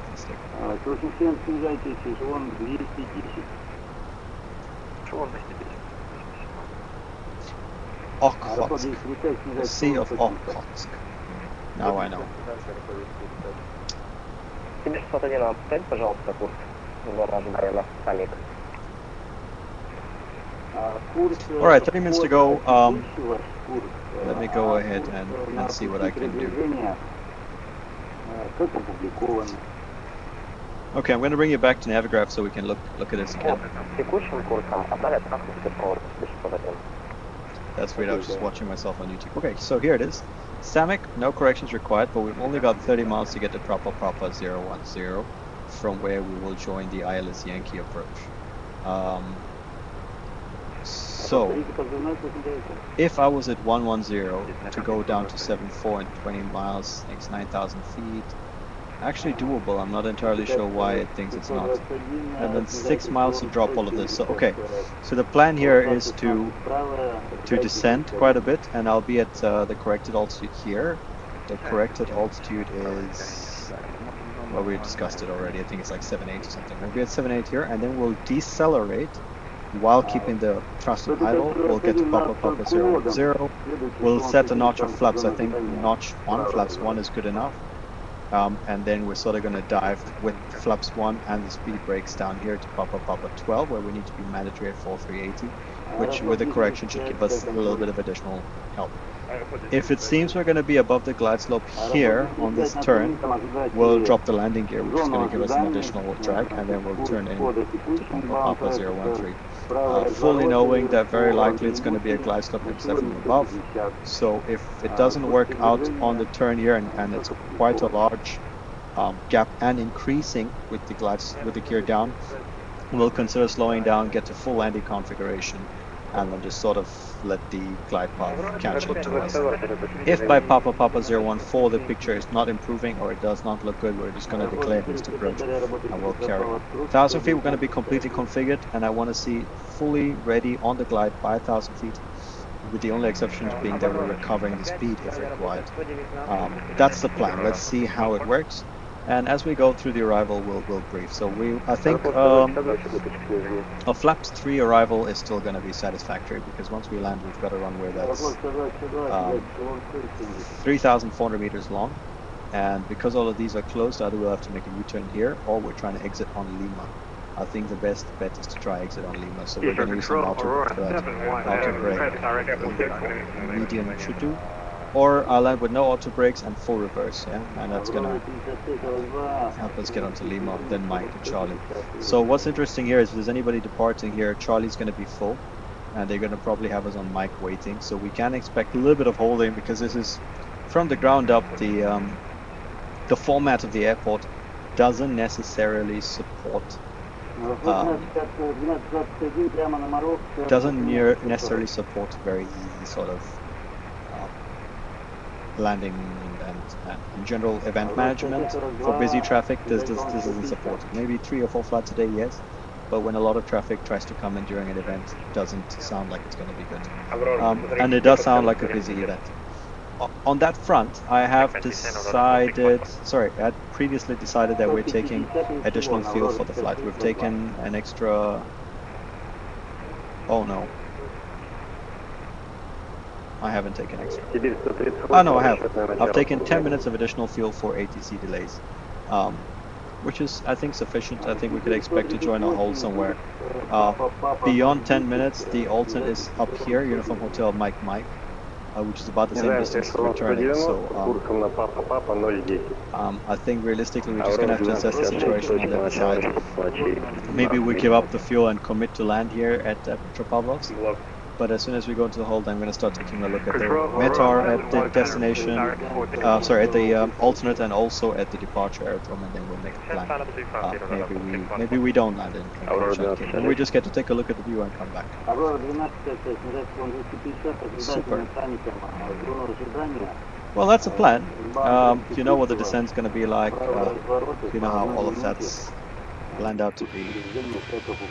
And I think now is a good time to...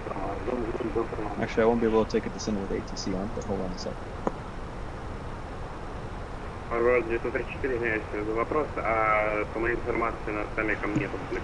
I think it's soon going to be time for a break before the top descent. The top drop is in 3:15, so Курс приближения just будет, about 20 minutes. Курс, выход на центр. I think yes. I think a break would do us all some good. 83, спасибо, Аврора 384.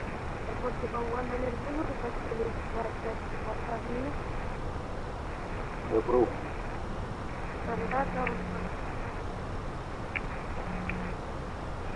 Аврора 1256, принято зону ожидания на камере. Аврора 1256, снижаемся эшелон 250, рассчитываем зону ожидания над саммиком, правый разворот, продолжите.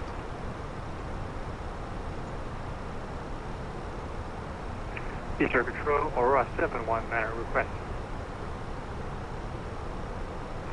Joker.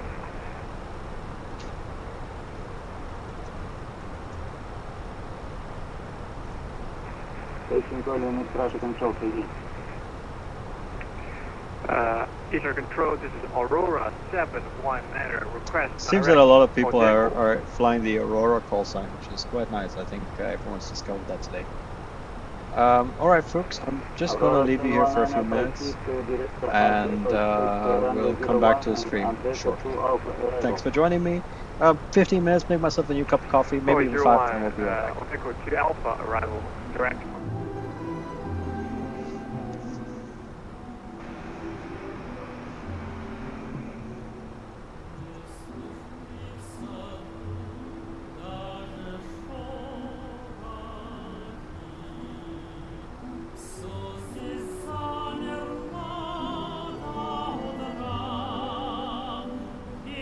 Если б знали вы, как мне дорог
All right, we are back, ladies and gents. Now we are. We got ourselves a fresh refill of coffee, and the natural obligations have been completed. Now we will shortly commence our descent. I'm just waiting now for our clearance and all that sort of stuff. So just going to be a bit heads down, busy, and we'll prepare for the arrivals. Too steep path ahead, yes. We've already come up with a plan on how to deal with it. And I'm also thinking now, worst case scenario, if we're really not happy with how it's progressing, we could also ask for vectors, you know, so they just get us all the way around, and we'll plan it accordingly. Let me do the rest of my preparations here. Performance, next phase.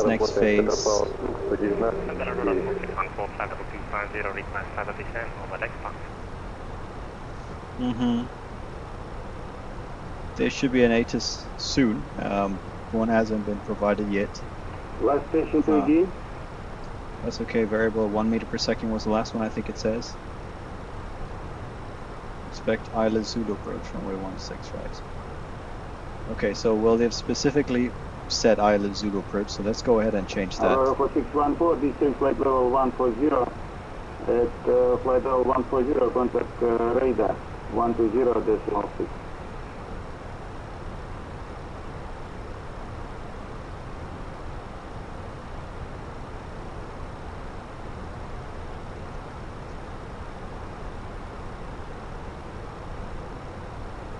Please rush up. Please confirm the call sign of the Aurora you're calling.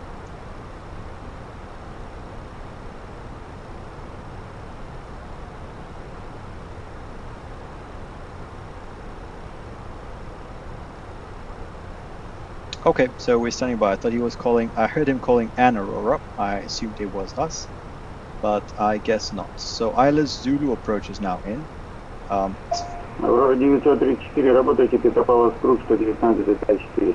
And let's go ahead and set the same Кругом constraints. 934, Aurora 134. Plus Control Walker 1341, top of descent, 3 knots. 800. We'll round up to nearest 100 for this one. Walker 1341, descent initially flight level 4380, we'll also correct that and round it up. 4380 is 4650. Holding procedure at Fenix. Okay, so there's people holding at I Sonic. just confirm holding at Sonic. Walker 1341, hold at Sonic, flight level 270, initially. There's holding. All turns right, 1 minute, inbound track, present rate. Okay, when ready, full level 270, hold over at Sonic, full level 270, Walker 1341. This is 3610. Okay, so since this holding is going on, there's no real need to go ahead and fly this quickly. Let's go ahead and set decimal 76. Quite a lot of turbulence in this area, so let's also get the seatbelt signs on. Woo! Look at the speed. Alright, that's how you know you're in a little bit of turbulence. Let's see what that looks like from the outside. Not that dramatic, honestly. I love the orange wingtips. It's quite, it's a nice touch. I believe I was just there at Papa 14 is 2410, which is now going to be 2560. Updated.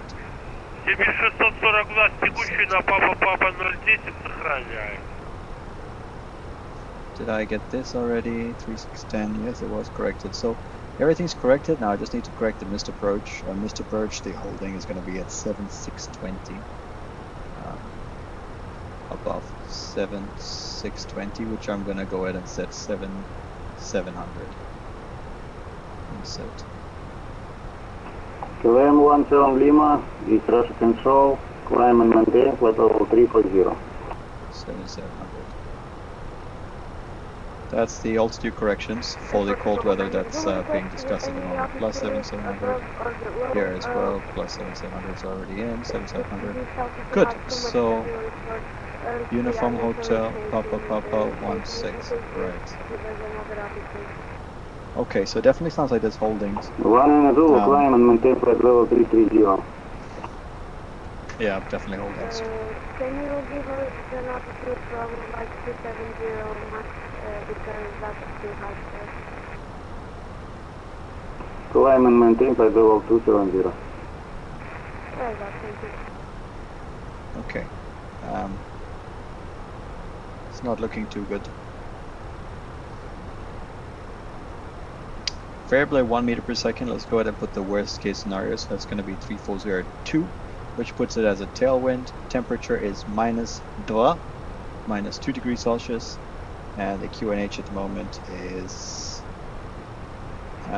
Сибирь 642, следуйте на маяк Петропавловска, на эшелоне 370, там будет зона Cat ожидания. 1 approach, and the corrected barrel minimums is going to be 344, which we're going to make 350. So we are now set up, we're ready for the arrival. Turbulence is still prevalent, like it's still going on, but it's not too bad. And because the other gentleman had got the holding at Samek, let's go ahead and take a look at what the hold at Samek would look like for us. Let me take you with me. Petropavlovsk-Kamchatsky, 119 additional 4.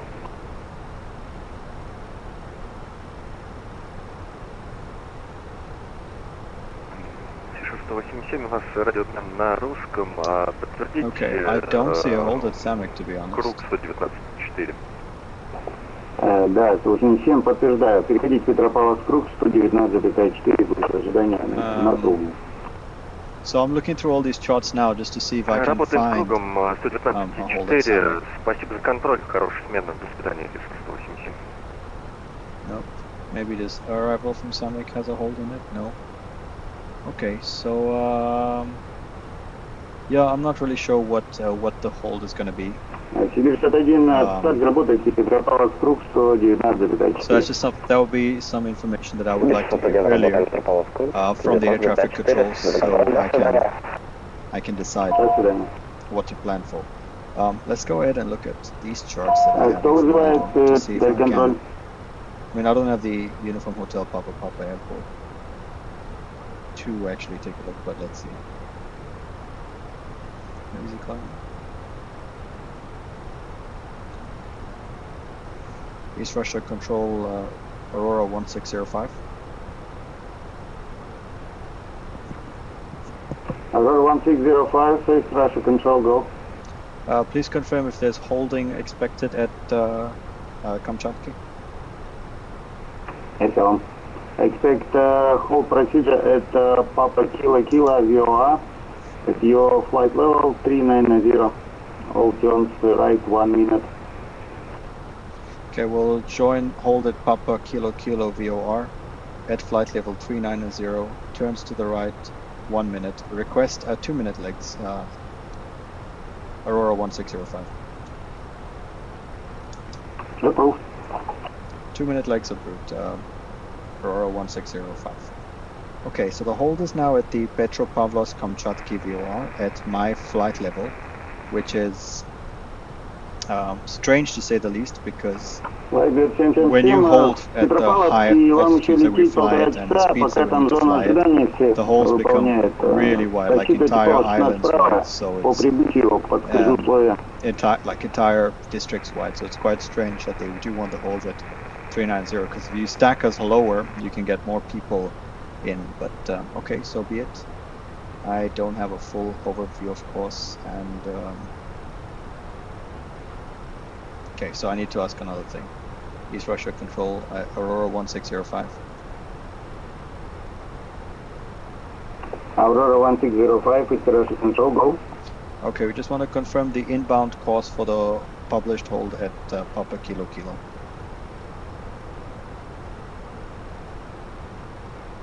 Stand by. Okay, because I don't have that. It's nice to have it, so we have the inbound course. So my understanding is from Samek, we proceed direct to Papa Kilo Kilo to hold. So there's going to be no descent. So I'm going to go ahead and manage the altitude. So alt cruise now is pulled. Speed and heading will be pulled, and I'll go ahead here and I'll set the Papa Kilo Kilo so we know how the hold needs to be done. Аэрофлот 354, снижайтесь 4000 футов по старт. Заход плюс, полоса 10, разрешаю. You can see the volcanoes already. There's one. There's the second volcano. There's someone here below us making that turn that we are going to make shortly. And we've slowed down to 7.6 because there's really no point flying very quickly just to go and wait. So 7.5 now even. Still quite a bit of turbulence. You can see the airplane just waving around like we're on a boat. If you have a hold available at Papa Kilo Kilo on your charts, please let your boy know so we can all hold it. Аэрофлот 354, QNH 1023. Undefined.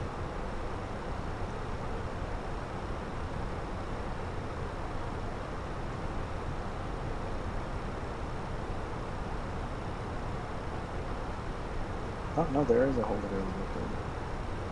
On the low altitude charts, holding the Papa Kilo Kilo, inbound course 138. Okay, so that's it. 13 Papa Kilo Kilo, inbound course 138 with right turns, and we've been approved for 2 minutes on the hold. So yeah, we'll be able to enjoy that scenery. Glad I took a break and got myself a cup of coffee. So after Samek, we're gonna go direct to Papa Kilo Kilo. Does it work that way? ПТК 521, вдоль контроль, работайте Petropavlovsk-Kamchatsky, If I put the next waypoint Papa Kilo Kilo. 119.4 ПТК. Yeah, that's it. So Samek, then Papa Kilo Kilo. Let's insert that. And then we can put in the hold at Papa Kilo Kilo as we had discovered it. It's 138 degrees inbound. Right turns as required, and we're gonna hold for 2-minute legs. Temporary insert, and the hold is inserted. Very good. So let's see what that hold looks India like. land for 2, runway 02, clear to land. There we go. So we end up that way. This is I think it's painted itself into a direct holding entry. So we're going to go fly right over the Papa Kilo Kilo VOR, and then we'll turn right. Aurora 1605. Excuse me, that's me. Aurora 1605, go ahead. Aurora 1605, hold as published, point Papa Papa 004. Bound tag 164.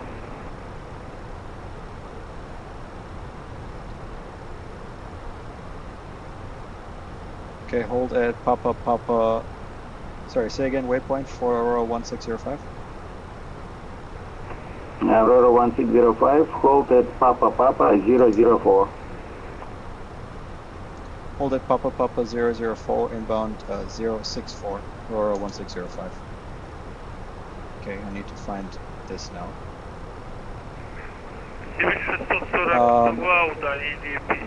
Okay, I find 005, I find 003, and I find 004. Okay, Papa Papa 004. Сибирь 642, снижайтесь эшелон 290, ожидайте тему над точкой Папа Папа 004. 004. Okay. 642, 290 снижаемся, ожидаем тему.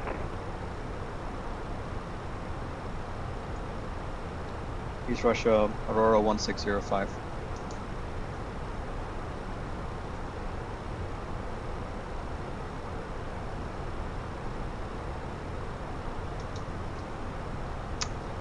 I can't seem to find a published hold. Аэрофлот 364, полоса 10, посадку разрешаю. Ветер у земли 70 градусов 1 метр в секунду.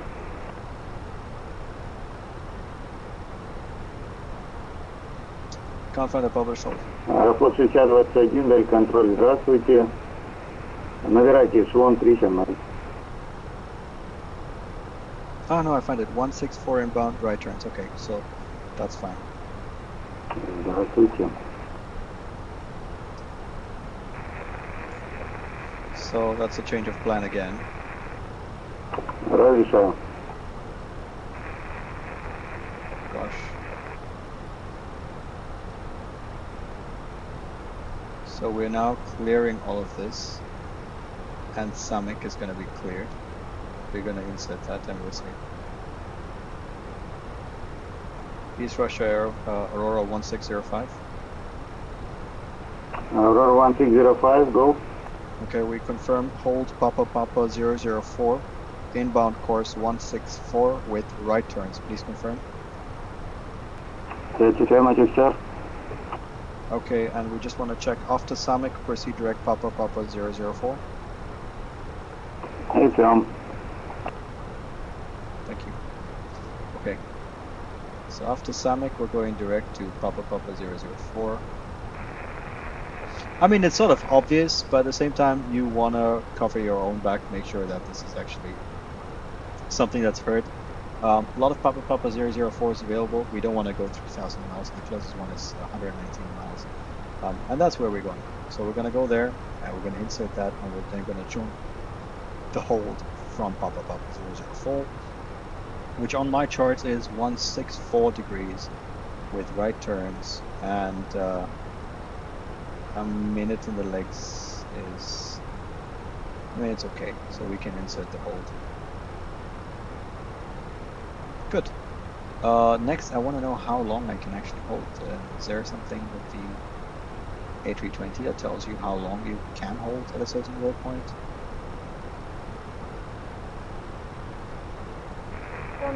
So there it is. Those are the volcanoes of Petropavlovsk-Kamchatsky that we're talking about.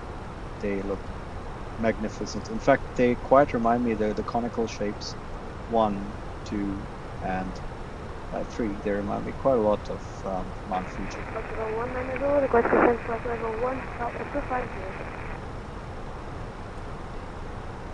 Okay, so we haven't been cleared for the arrival, and he wants us to hold at 390, and he had previously cleared us to hold 2-minute legs. So I'm gonna go ahead and do the 2-minute legs still. The reason we're doing 2-minute legs is because it's also more comfortable for the passengers. It's a good way to see how long you've been holding. So say you start overhead the beacon, right? So we're gonna go, they tell you to hold at this waypoint, so you now fly over, you make a 180-degree turn, you fly 2 minutes, make a 180-degree turn, and then fly 2 minutes back. We use a standard turn, which means each turn is 1 minute long, so it's 3 degrees per second. So it's going to be 2 minutes, sorry, we'll start here. 1 minute for the turn, 2 minutes out.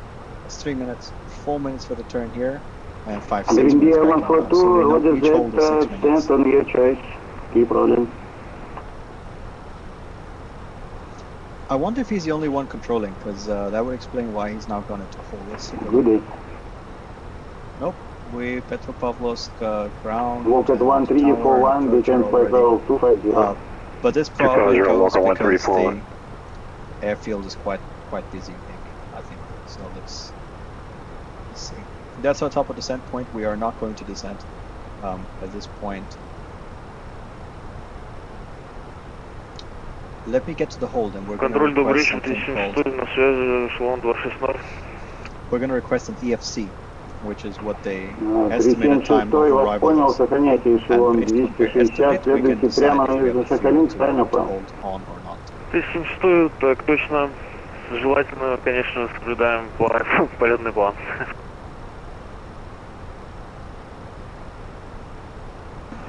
Those are our numbers. I haven't updated those for a while now, so we're going to go ahead and update those Следуйте numbers. прямо Агита, 376. Because at the moment, 376, следуем прямо Адита. the aircraft thinks it's got 1 hour of hold, so we're going to go ahead and make sure that what the aircraft thinks is more accurate. Walk at 1341, contact Petropavlovsk radar 119.4. 119.4, Walker 1341. Thanks a lot, then. So to go to alternate is 2.8 tons, the final reserve, which is the absolute minimum we need to land with, or we need to touch the ground with, is 900 kilos, and that gives us an extra of 700 kilos. That means we can hold for only 20 minutes. Сибирь 642, снижайтесь, эшелон 260. Ожидание на эшелоне 260 будет. Сибирь 642, 2600, снижаемся, ожидаем.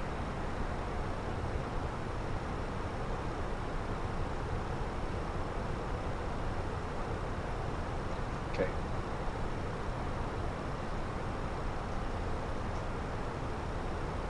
"20 minutes extra fuel." That's all we got. I'm gonna enter the hold, and then we're gonna ask for the FC. I don't want to fly the green dot speed. The green dot speed is going to give you is basically the speed that you need, that you will burn the least fuel or use the least energy, because you're flying slow and all you're doing is really trying to stay airborne. Yeah. The reason you don't want to fly up here at that speed is probably, for me at least, over these mountains you get a little bit of turbulence, which causes speed fluctuations, and I don't want the speed to drop below the green dot speed, which is the safe speed to keep us flying with the buffer. And I like to keep the buffer and add my own buffer. It's just a matter of additional safety. Maximum is a flight level 260 for the whole, so I'm going to request descent to 260.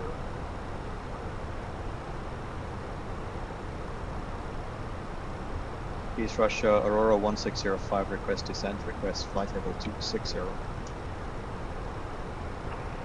Aurora 1605, descent initially flight level 300. Descent flight level 300, Aurora 1605. Okay, 300, and let's do 1,000 foot per minute descent. Check Aurora speed mode. 915, даль контроль. That's fine, we go to speed and let's do 230 knots. So it's going to be a nice slow descent, 230 knots. You can't see it there because of the thingy, because of the sun. Let's see if I can't cover it. No, that's not the cover. I need to use this, but I can't find a way to the back. Maybe if I do this. Let's see. No. Oh, okay. Somehow we've ended up outside the aircraft.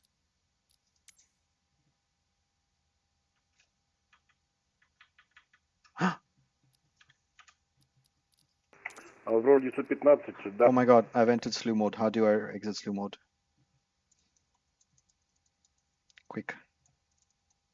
Find out.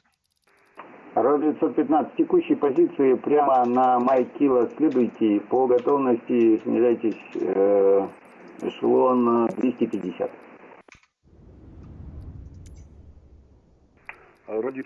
Okay, so we have now made a mistake. Oh no, we're gonna trouble everybody. Aurora 915, снижайтесь по готовности, эшелон 230. Снижаемся, эшелон 230. Aurora 915. Let's search slew. Set slew, shift and Z, go back. Oh no. Oh no, everything's disconnected. Okay, trouble, problem. Okay, we'll sort this out. It says 29 miles to the left, we are not. No problem, we will sort this out. So let's go heading, autopilot's on, VS, and we'll switch back to... Аэрофлот 6021, Петропавловск, в работе полоса 16 правая. В обычных условиях прибытие будет саммит 5 ПАПА. На текущий момент выполняет зону ожидания 8 бортов. Возможно, к вашему прибытию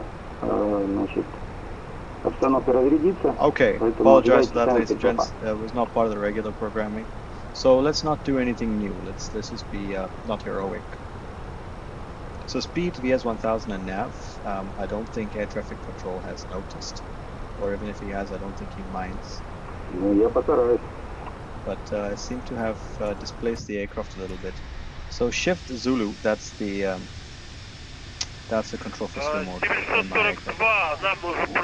Those are the volcanoes again. Let's enjoy our view. Have a coffee.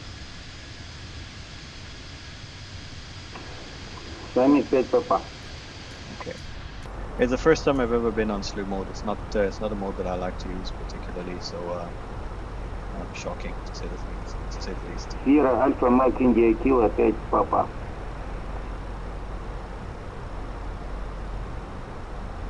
Сибирь-642, вы пролетели, Папа 004. The margin is Справа improving выполняйте. here for the speed, as you can see. So I feel a little bit more comfortable now to go down to 220 knots, which is closer to the green dot speed as we commence our descent. Сибирь-142, мы поняли, что пролетели вправо, куда, Two steep path ahead, yes, we're aware, but we're not at the moment interested because we don't have clearance Сибирь-642, after вправо, position. курс Off 190, the pole. следуйте We are на still waiting to see привод what we вход can expect. Ульянки. Над входом Ульянки сможете выполнять зону ожидания? Халаксыка. Сибирь-142, найдем вход Ульянки, будем выполнять. So I'm on the lookout for maybe some arrivals that start, that include Papa 004, and all of them seem to be 3-4 arrivals. Can't seem to see a 1-6 that involves Papa 004. Давай позу. This is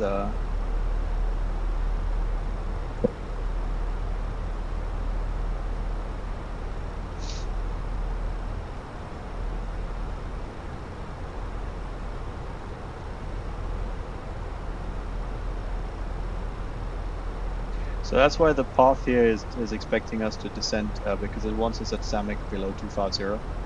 That's no longer the plan. Where we're holding at Papa 004, there's a big volcano there as well. That's why it's right turns. Aurora 7199.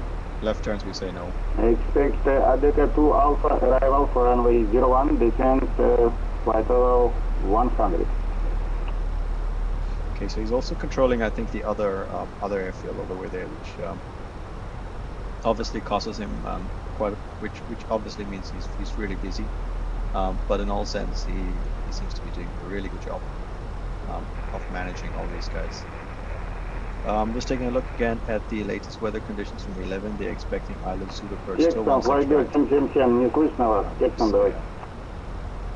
So somehow from Papa 004, I expect to be vectored or something onto this side, which is... We can see what this gentleman is doing. They're slightly below. I'm going to take a look on Navigraph to find out who that is. Oh, there's actually two of them there below me. One of them is... Oh, it shows me the airway. I would like to see the aircraft, if you don't mind. Who are you, friend? Foxtrot Romeo 187. And the other one, and even further ahead of that, looks to be like some sort of CRJ or a business jet or something. That's the Walker 1341. He's a Challenger something. Okay. They're both at position Samek now. Yes, folks, this is a busy event. Yeah, definitely busy. So at Samek, I expect to be handed over to Kamchatsky, and then they're going to tell me how long to hold this. So we are expecting to hold here, somewhere in this part of the airspace, with right turns. Which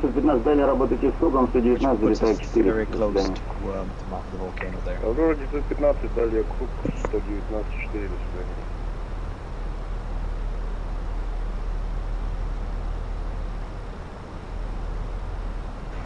A bit too late to go on another break since we've already started a descent.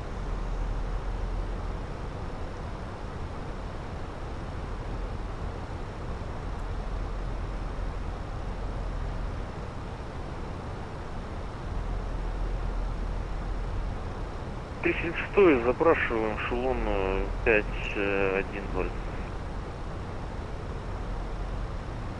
376 набирайте 510. 376 восьмого набираем 510. I'm quite pleased with the amount of traffic that's come out today. It's not quite common for a lot of the... I don't want to say it's not common, but I don't have a lot of Russian events that have this amount of traffic. So it's quite healthy, quite nice to see more people trying out things that are maybe not so familiar.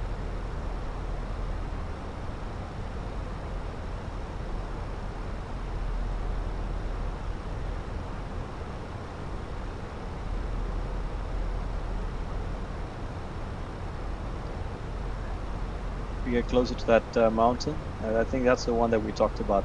That's at 12,000 feet. And our initial descent at 300 keeps us Still pretty safe, pretty clear from that, so not much to worry about on that front. I'm curious what it's called though. Let's find out.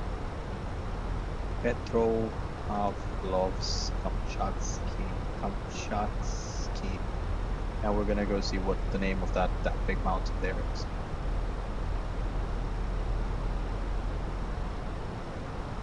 It's called the Avanshtsky V. Avanshtsky V. A very nice volcano. Ah, the V probably stands for volcano. Vachinsky crater is at an altitude of 2,741. From the summit, you can see the Atlantic coastline, and the Pacific coastline, and the Shakhtersk beach, which is a black sand beach.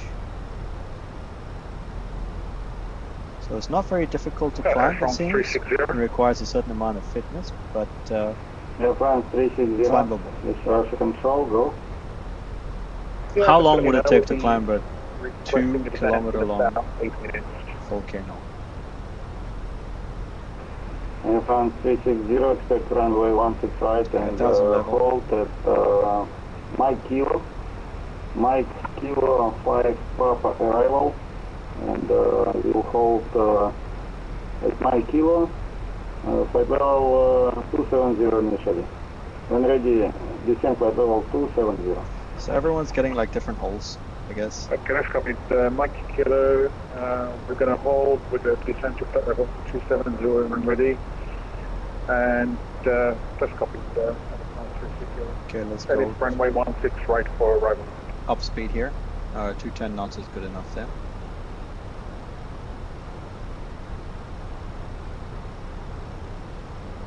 Okay, we can hold here.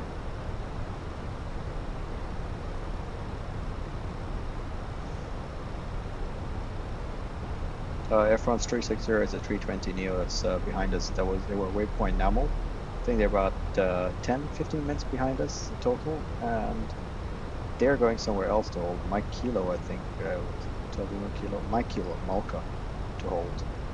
So I'm a bit surprised that we're going here.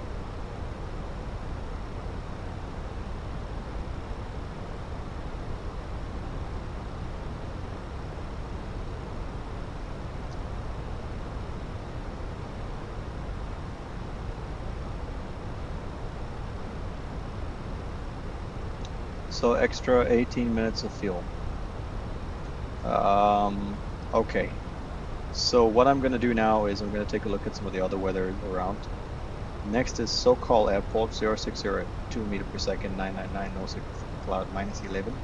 Great visibility, and the weather condition is expected to stay good the whole time. But it is a decent distance away, and recovering is going to be a little bit difficult as well if we do divert. But I think in 18 minutes, if we don't have an improvement, that seems to be our course of action. Let's see. Let's ask how to what to expect. 1605, descend flight level 270. Descend flight level 270. Sorry, Aurora 1605. Descend level 270. Forgot my call sign there. We're shuttling in the hole, so 1,000 foot per minute is satisfactory. And flight level 270 is set. Aurora, that's me today. Aurora 1605. It's the first time I'm using this call sign, first time I'm flying with this air company, as they like to say, with this airline, so it's all quite interesting. We're back outside the airplane, this time not in slew mode. I really do like the orange wingtips. It's almost like a safety thing, you know, like, hey, don't go past it. I think from here you can see, this is where we're going to be landing in. This little valley is Kamchatsky, the Petropavlovsk. Aurora 7199, this is the colder we're talking about. Mountains everywhere. Yeah, we're going to come in through the mountains to land at this airport.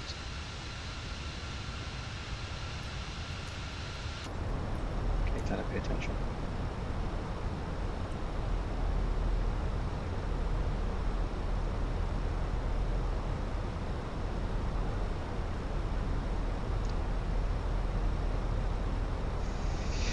Okay.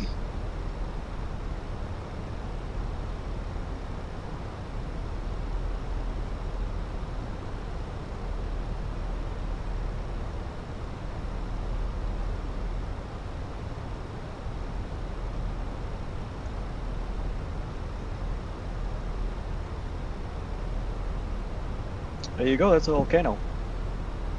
There's yet another one over there. Guess this is part of the same volcano, but a bit lower. So quite a lot of these volcanoes, very nice.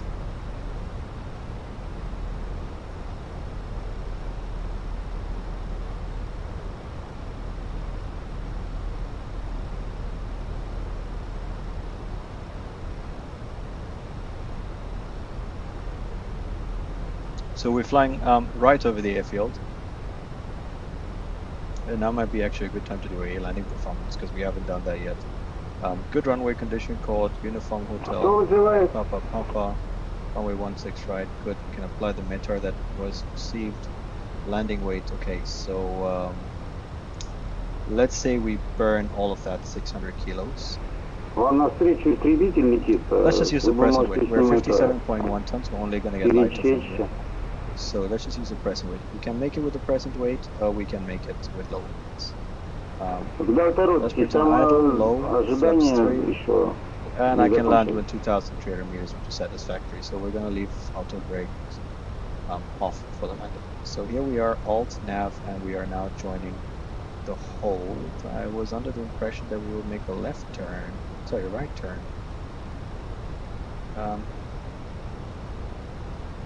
Okay, so I guess it's gone into like a parallel entry, but other way joining the hold.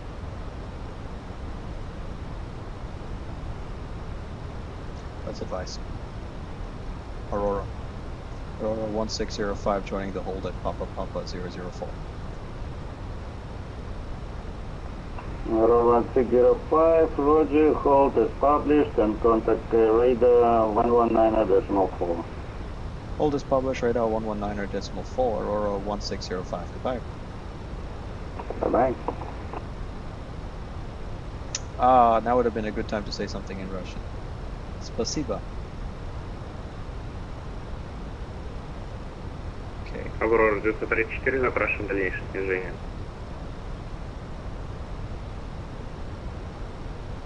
Аврора 903, пока сохраняйте текущую высоту. Oh, пока-пока, which means goodbye, I think. Пока-пока.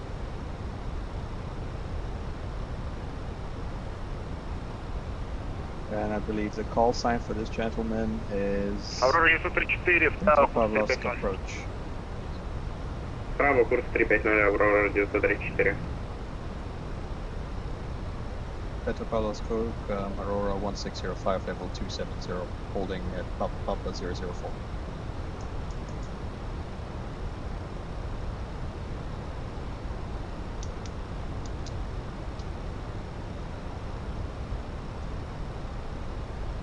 Aurora 1605, Petropavlovsk approach, good evening sir, holding. Good evening, continue hold at Papa Papa 004, we have information Foxtrot. Okay. I think they might be slightly overwhelmed with the amount of traffic. Can I turn this side off? Yes, I can. So once I can go... Actually, weather is no longer a concern, both of them. Let's go back to the whole speed. Okay, please, I don't want to divert. Diverting just makes everything a lot longer. So let's try and figure out if we can get in here. How much additional fuel do we have now? We have time for 13 minutes of holding now. After which we do need to make a choice.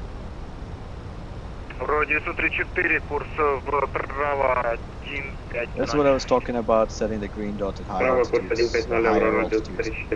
It dips under a little bit, and then as you add a little bit of G-force, this comes up and it could hit the selected speed, which then causes the airplane's protections to kick in, and it's not very pretty. So let's go back up to speed 210 knots here and give ourselves an additional margin of protection.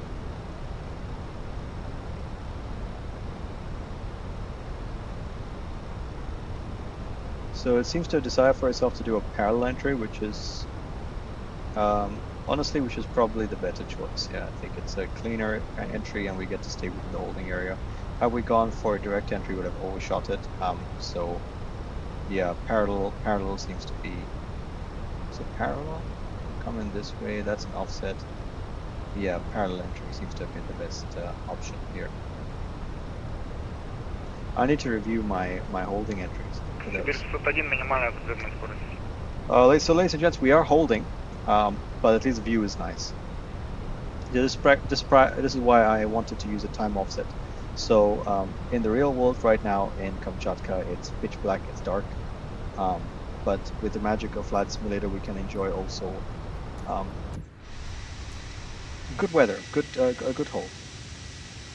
Сибирь 138, топливо на 30 минут. Сибирь 138, выходите из круга. So next question that I need to ask them is estimated time to fold and Брейк, Сибирь 601, минимальная скорость. 601, минимальная скорость, удерживаем.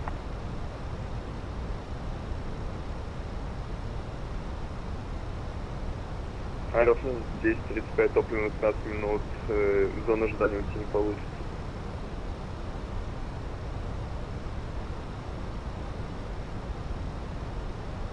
Аврора 934, для информации, если вы нас завести пытаетесь, мы выше леса дойдем. If you're a passenger, now is a good time to connect to the Wi-Fi. Let your loved ones know you're going to be late.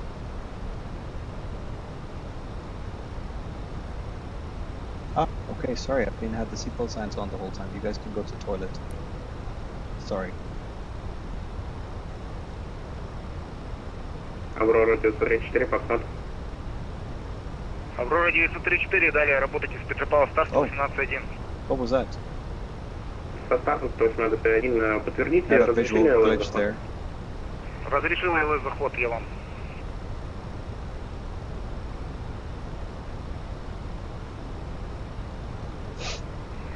Сибирь 142, может на плюс снижение в орбите хотя бы дать.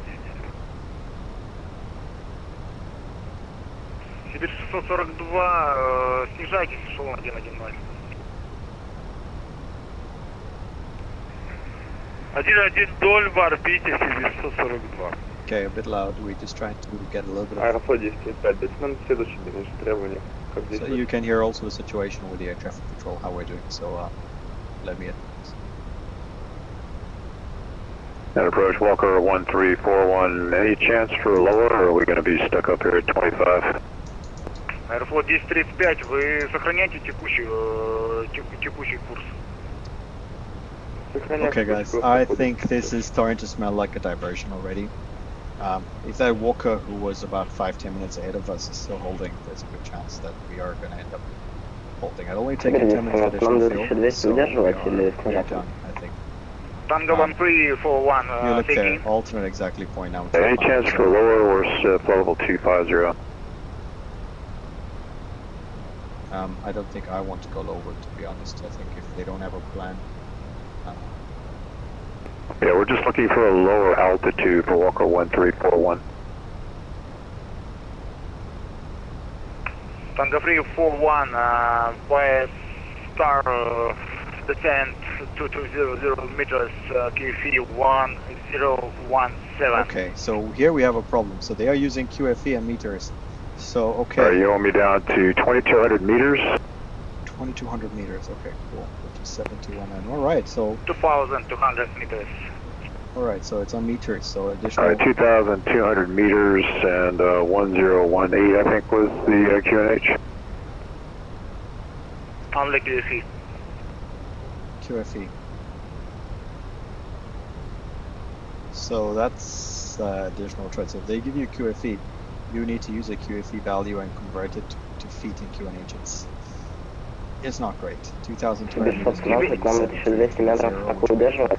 earlier. Теперь 601, разрешаю ЛСУ заход в 18 правая, далее работайте с Petropavlovsk старт 118. We're gonna ask now for... Excuse me, I've got a message here from my secretary. Дайте нам, пожалуйста, траекторию желательно.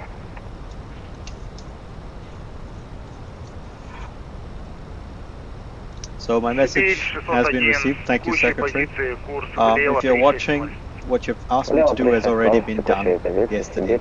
So A-okay. Alright, so let's see. Still holding by the volcano. And while we're straight and level, I can go back to the clean speed Аэрофлот just to save 1035, да, так и every little сохраняйте. kilo of fuel, so we don't have to divert. Now we're gonna go ahead and ask now how long we're expecting to hold for. Вечер Сибирь 6542, после взлета пересекаю. I hope it's not too long.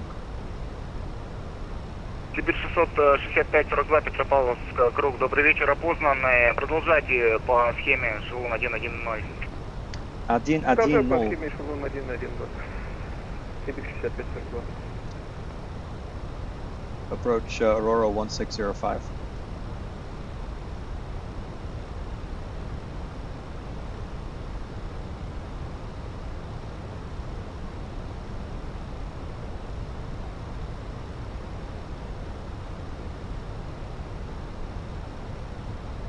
Okay, it's gone silent. Approach Aurora 1605. Aurora 1605, Petropavlovsk approach. Yes, do you have an estimated approach time for Aurora 1605? Aurora 1605, 20 minutes. 20 minutes, copy Aurora 1605, minimum fuel. 20 minutes, okay.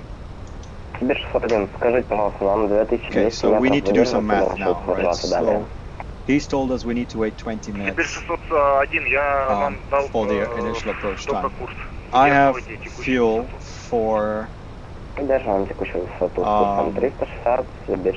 I have additional fuel. I have no additional fuel. So that was the extra time here, and that extra time is gone. So I have no additional fuel for holding.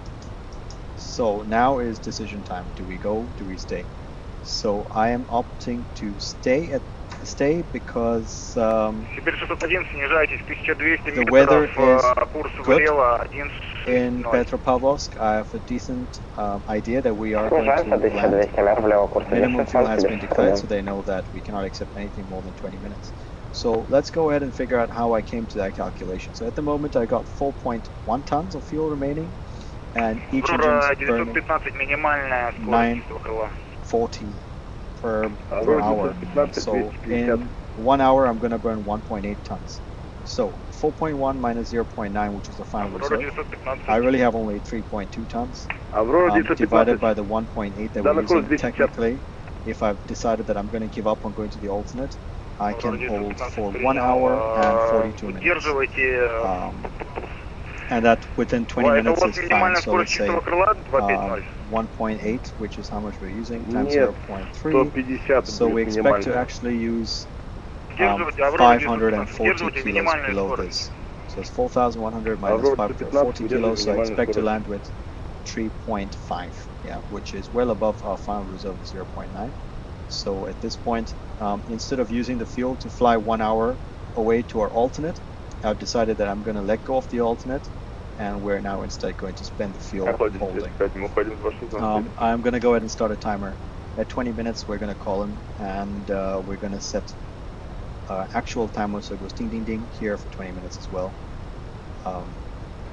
Аэрофлот 1035, курс влево 160. So overall, I think the plan is going to go okay. I think we're going to get pushed back onto the ILS Zulu approach. Was the Yankee approach? Excuse me, let's just take a quick look. They are using the Zulu approaches. So I expect to get sort of vectors to get to Papa Papa 010. Destination fuel below minimum. So I'm going to clear it, and I'm just going to throw away the entire plan, right? So I'm going to throw away going to the alternate. I'm going to tell them I want to land with 1 ton of fuel. Absolute minimum. This is what I want to land with. Minimum destination fuel.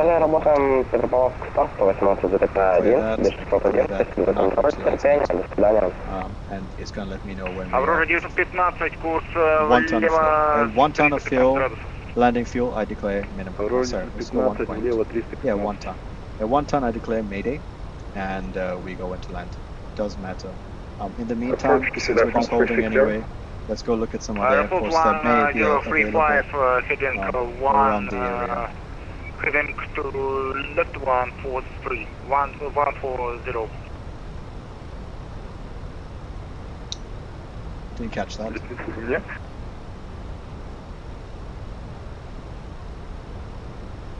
Airport 1035, heading to left 140.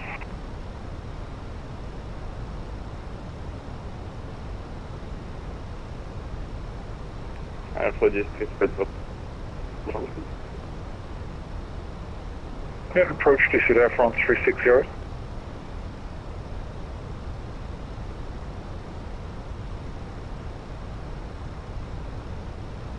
Last call sign, say again. Yes, call sign Air France 360.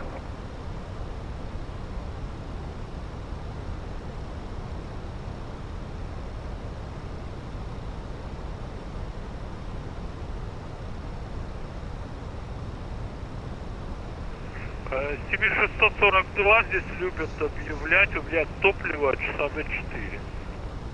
Okay, so the Air France is going to Malta to hold. He's still at his cruise altitude. He's also at 260. Okay, so we're all kind of holding at 260 flight level. Airport 1035 также на эшелоне 110 летит. So 20 minutes of holding, ladies and gents. At this point we can go ahead and we'll tell the cabin crew and the passengers that we're holding for a further 20 minutes as they work out congestion at the airport. Approach Air France 360, do you copy? There's the airfield.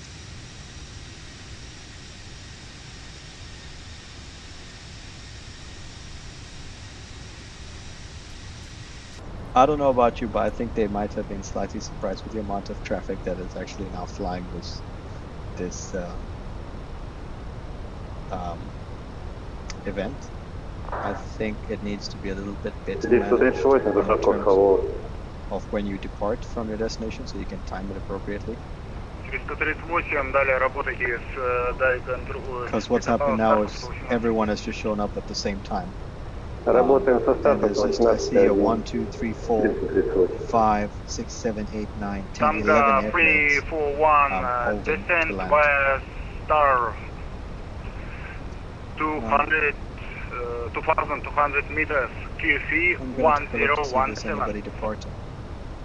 5 view the star, 2,200 meters, 1017, Walker 1341. I expect that we'll get a similar instruction to send by the star, except I have not been told what star to expect. So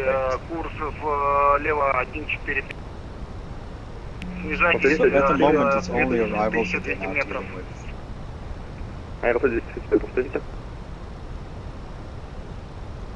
Approach to Air France 360.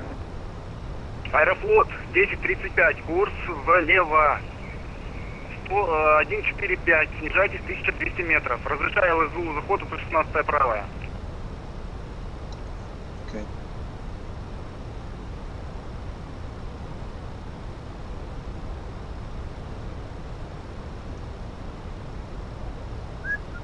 "20 minutes, which we had calculated from before.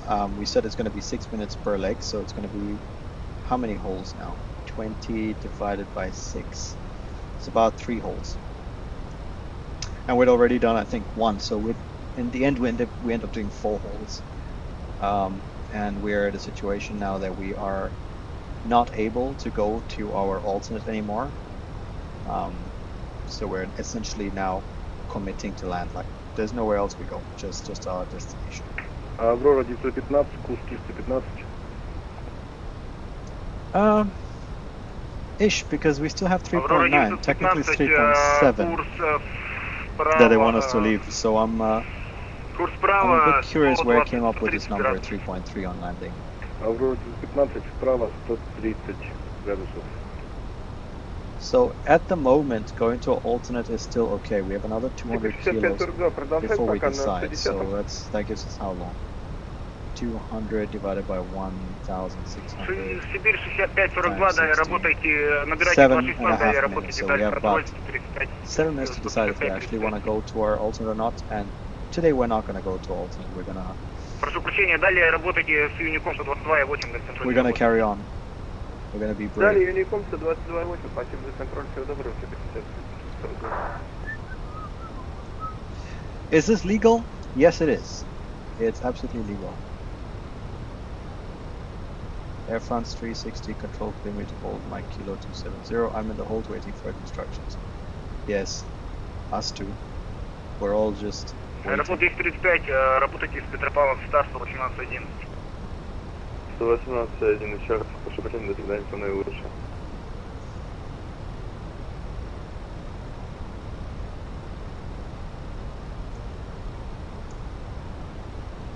So if you're only just joining the stream, you should know we are not doing much. We're kind of just holding, waiting for something to happen. Аврора 915, снижайтесь 1200 метров. In about 6 minutes, the ability to go to our alternate will be out, so we cannot go to Alta anymore. And we're essentially committing to Petropavlovsk-Kamchatsky, which they are aware of. I've declared minimum fuel, but I have not received an acknowledgement of the minimum fuel. So we wait. We wait a bit longer.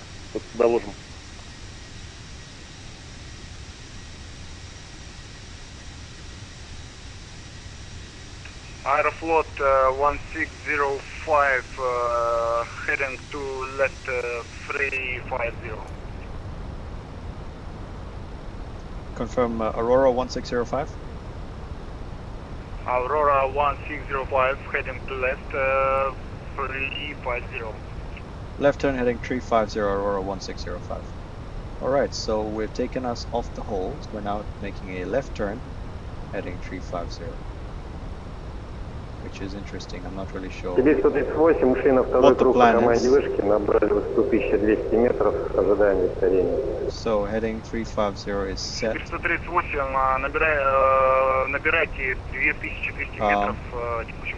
And it's a left turn, which I was not exactly expecting, which puts us even closer to the volcano. You can actually see the caldera if we... Hello, volcano. If you are flying in Western Europe, an airport that is similar to this is in Central or Eastern Europe, in Sofia. Some of the arrivals actually take you right over the volcano. It's quite a nice arrival. I've not done it on FlightSim for a while, so we're gonna go back to it one of these days. So at the moment, 3.8 tons of fuel. We said 3.7 to go to our alternate, and it seems that they've got a plan now for us. I have not been told what the plan is, but I get the impression that they're now going to vector us a little bit around this way. So maybe if I can pull you up on Navigraph, we can take a look at what the plan is likely going to be based on the Isla Zulu approach. So let me bring you guys back onto Navigraph. Alright, so that's the current. So we're holding somewhere around here. You can see on that corner is the volcano which we're flying over. So the heading that they've given us essentially is a downwind heading, so something like this. So I expect very soon he's going to take us far out like that and make us turn back. So see, that's the wrong way. So we're going to go something like this and then turn long and come in through the valley again. So that's what I kind of expect to be flying soon. Which is still the Isla Zulu approach, but now we're going to have a different transition most likely. We haven't been cleared for anything, we haven't been cleared for star, we're just on a vector now at the moment. Which I think now is going to be via Papa 11 instead of Papa 10. So while we have time, while we're circling around, I'm just going to go ahead and say Isla Zulu 165 via Papa 11 now. And we can insert that, still on a heading, which is great. And Papa 11, gonna go direct to Papa 11. With the radial in. So the course in is gonna be 164, the other way is going to be plus 2, so 344. 344 radial approach 16 right, report on establishing collider.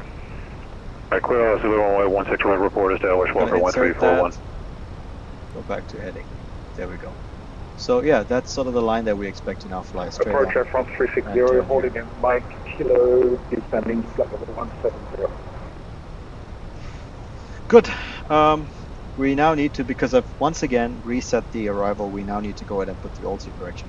One more time. Hi friends, 360, holding in Mike Kilo. So that's going to be corrected to Holding in Mike 7800. Kilo, we're being cleared by control to flight level 170. 7330, coordinates at 7800. 7790 technically, so we're just going to go ahead and put 78. The Papa 11. Next is Papa 12. Аэрофлот 1035, набирайте эшелон 110. Номерам 110 и запрашиваем Викторине по возможности. Which says here 4380, which we are now correcting to 4650, which is 4700. Следует текущим курсом, вот 1035, Rounded to nearest hundreds. Next is Papa. Sorry, we just... Tango 1341, heading to right. Papa 13, which is meant to be We're turning down to the local ledger, Walker 1341. 3400, which we will now correct to 3700. And it's going to be inserted. Next will be Papa 14, which needs to be at 2410, which will now be corrected to 2560, which is 2600 for the cold weather operations. Minus 2, sorry. All that's sorted out. Missed approach 7170 or above, so we're going to go ahead and put 7620, which is 7. Walker 1341 established on the local ladder. Tango 1341, contact Petropavlovsk Tower 118, decimal 1, goodbye. Goodbye, sir. Over to Tower, Walker 1341. Nice job. Nice job. Americans are very confident. I love it. Nice job, America. Okay, so I don't know how far he's going to take me out, but if at 270, I'll need to start descent soon, I think.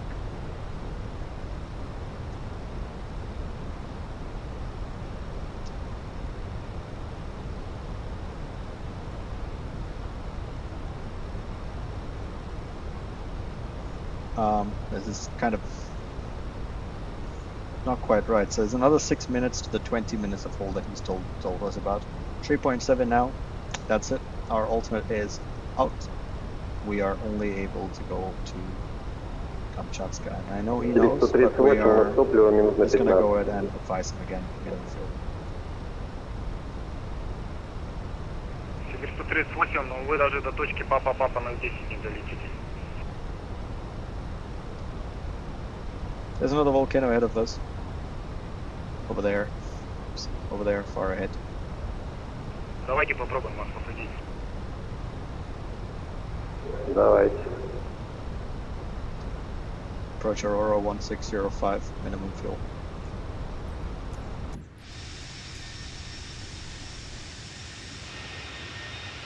Leaving the volcano behind. Leaving the safety of the airport behind, so tension is definitely rising. And once again, a minimum fuel call has been disregarded. It's okay. No stress, we're just here on the VATSIM network for fun. Let's see. Yeah, I guess we just look out the window, enjoy the view, and wait for our... Aurora 1605, heading to left 1200. Left turn heading 200, Aurora 1605. And Aurora 1605, descend flight level 110. Descent flight level 110, Aurora 1605.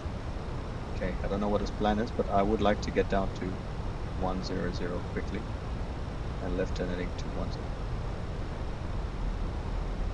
Confirm heading for Aurora 1605. Аврора 915, захват курсового. Okay, so speed. Aurora 915, далее работайте с Petropavlovsk-Kamchatsky 18. 220 lets me get down a bit quicker. Вроде 115, да, результатом ожидания. Idle thrust, good.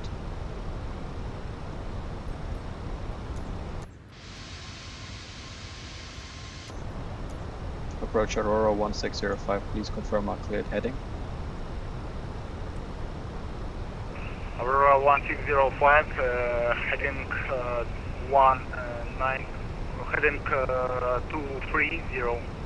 Heading 230, Aurora 1605. Okay, heading 230 is set.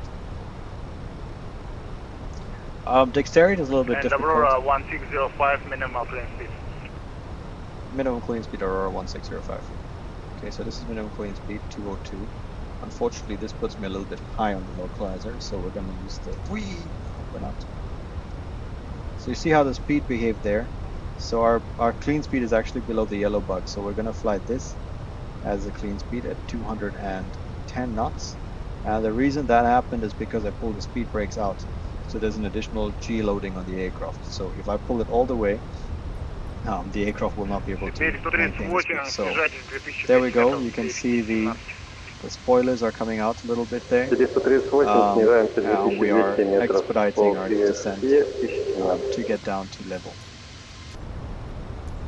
Once we're below flight level 200, we're able to use our flaps to assist, but we're still waiting to get there. And our other instruction was minimum clean speed, which we are not quite able to maintain with the speed brakes out, because we also need to kind of get down a bit quicker. So even with the speed brakes out halfway, we're now doing 1,700 foot per minute, which is with idle thrust. So this is the best deceleration and reduction in speed that we can get.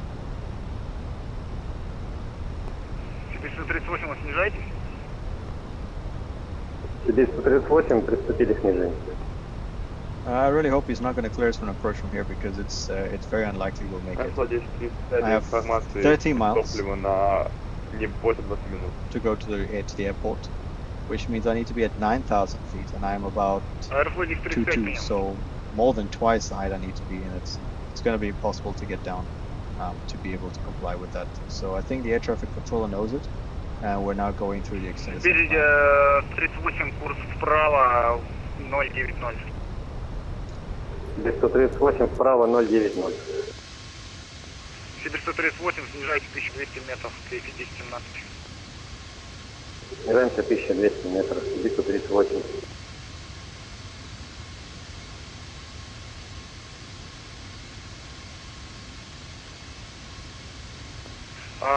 Aurora 1605, heading to left 150.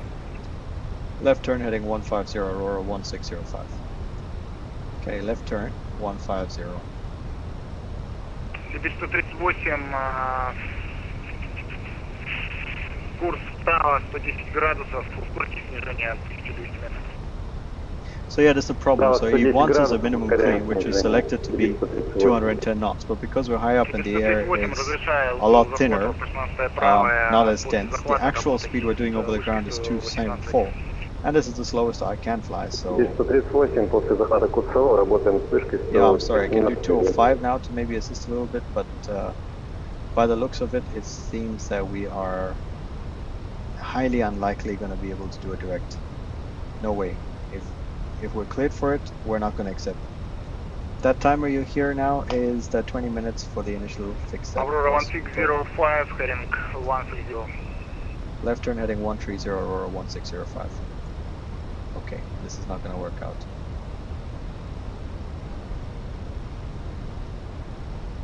We're doing 1800 per minute, which is the best we can do. Let's see. He's only given us 1,000. We can expedite our descent a little bit. Gonna go ahead. We're below flight level 200 now, so it's safe for us to go ahead and put our flaps out. So let's go ahead and select flaps 1. And when we select the flaps, of course, that allows us to see that the yellow amber band goes down more, which now allows us to use more speed brakes. So we're going to use more speed brakes. Up to full speed brakes, which gives us now 1800 foot per minute. It's not all that much, but yeah. and then we can also use this to kind of slow down more to 190 knots, 191 knots, so we're not getting too close to the runway. Either way, this is impossible. If we're clear for the approach, we're going to have to say Теперь 642, влево, курс 225, снижайтесь, 1200 метров, разрешаю ЛСУ, заход по 16 правая. 225 yeah, слева, so разрешили... 22, I should be roughly about 6,000 feet.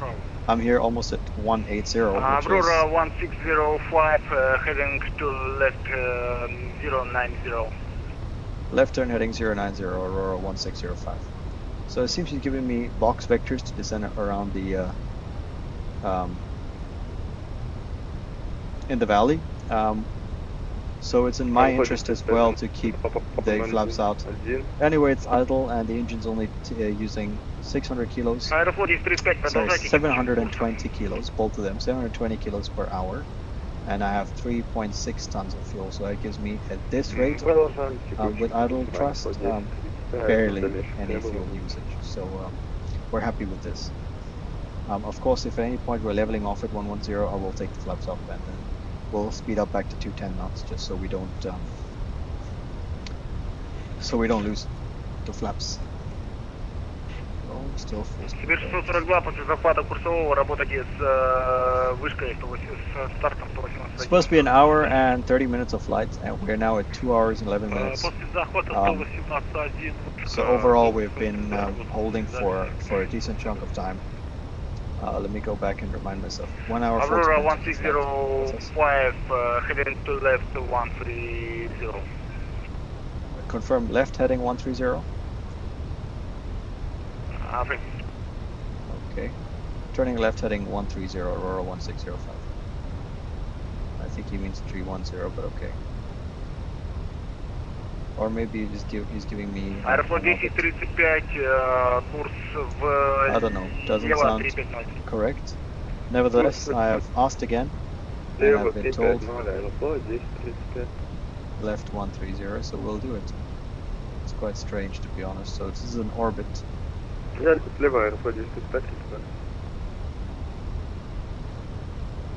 This also helps us with our descent, because when we turn the aircraft, the actual wingspan of the ground, like about this much, as we turn it becomes something like this. 5, heading to left 340. Stop turn heading 340, Aurora 1605. Okay. So that's what they meant, I guess, 340, so we need to bring it back. We have overshot it by 20 degrees, so obviously that didn't make sense, which is why we asked twice. Confirmed, but yeah. So at this point, it makes no more sense for us to have the speed brakes out. 210 heading. Let's put the speed brakes back in. We have 1,000 to level, and we can take the flaps back on. And set up speed. 1,000 to level. If you get the belts on, seatbelt signs on, we'll be commencing our arrivals, so our landings. Don't need open descent anymore, we'll do 500 feet per minute. 1035. В очередной раз вам говорят QFE, вы подтверждаете QNH. Аэрофлот 1035, курс вправо 130. 130.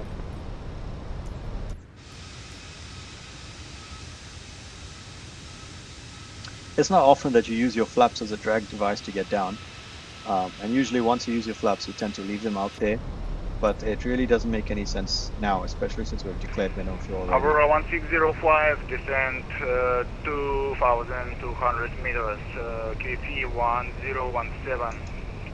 Descent 2,200 meters, QFE 1017, Aurora 1605.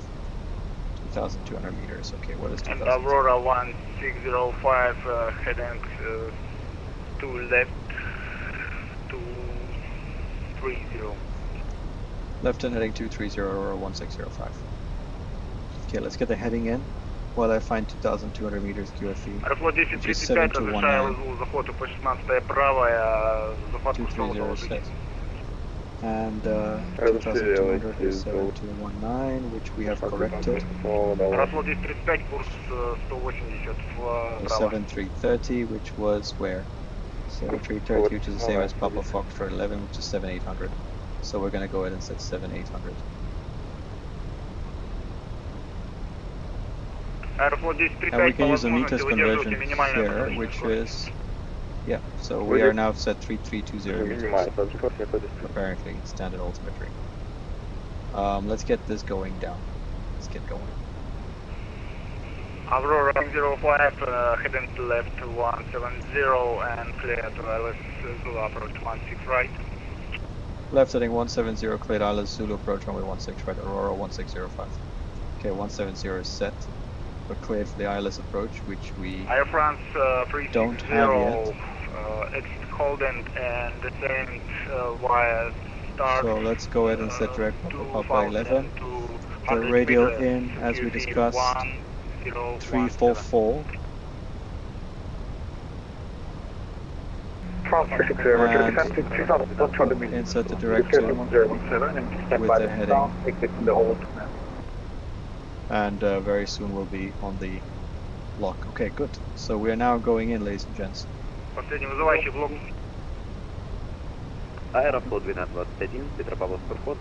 don't have the localizers yet, so we're just going to go ahead and fly this on nav until we get the localizer.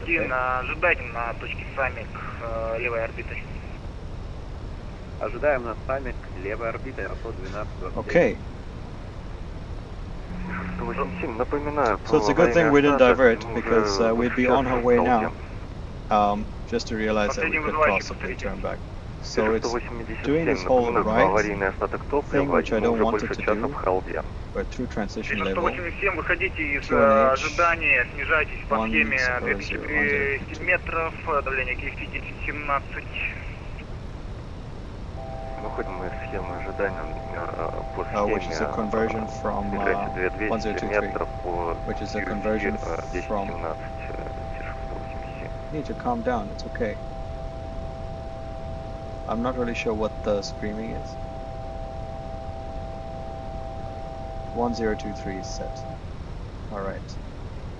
We are shortly going to level off at 7800 above at Papa Papa 001. Clear for the ILS, the next approach is 4380, which is corrected to 47. 1605, contact Petropavlovsk, tower 118.1, bye-bye. Alright. Going through some icing conditions. Let's get the engine anti-ice on. And 66, okay, slightly on the higher end of things. Let's get the first notch of flaps in, and we'll keep speed 190 knots. I'll keep the rate of descent going, we'll do 190 knots. To catch the glide slope we need to do 1100 foot per minute, which I think I will set up here, 1100. And we'll give her a little bit of speed brakes to assist with the descent. Engine anti-ice is on. Alright, you see there the localizer and glide slope are live. We're on the localizer, so I'm gonna go ahead localizer only for now.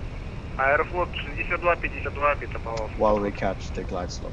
We're still 20 miles out, so I'm not putting out a lot of drag. Flying through the clouds, volcano will be off to the other side somewhere there. Еще 41 запасного и 30 минут основного.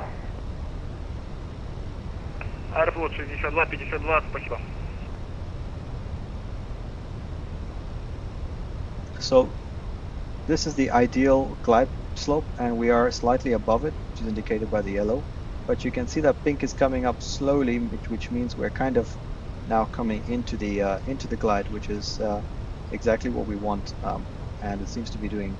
We seem to be doing okay at the moment. I can see two runways. We're cleared for the one on the right. I'll just verify that goes through correctly. 17 miles to go. Аэрофлот 1221, that's the cabin. Аэрофлот 1221, Петропавловск, Wonderful, the cabin is now secure for landing. Аэрофлот 1221, остаток топлива на борту, подскажите.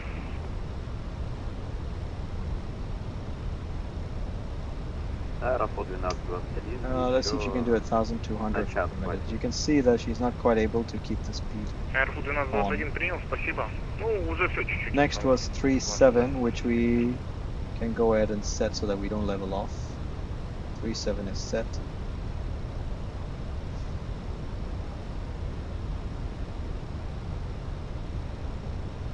I'm gonna add some additional drag here. Let's go ahead with flaps 2.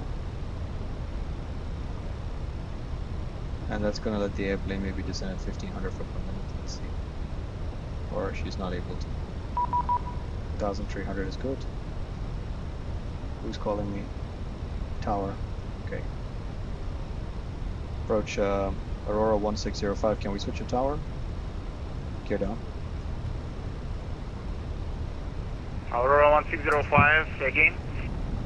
Request to switch to tower, Aurora 1605.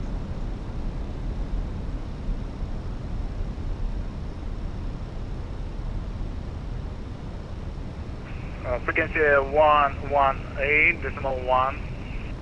118.1. Goodbye, Aurora 1605. Спасибо. Goodbye. Okay, 118.1 coming up.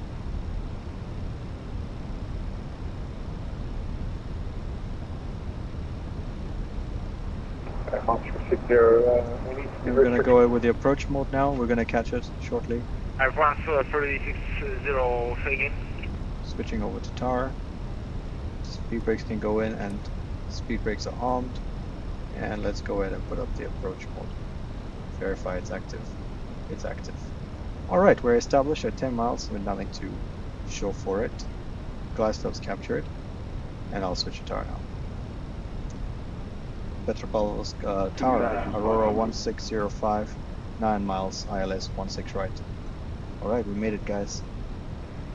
Aurora 1605, Petropavlovsk tower, good evening, identified.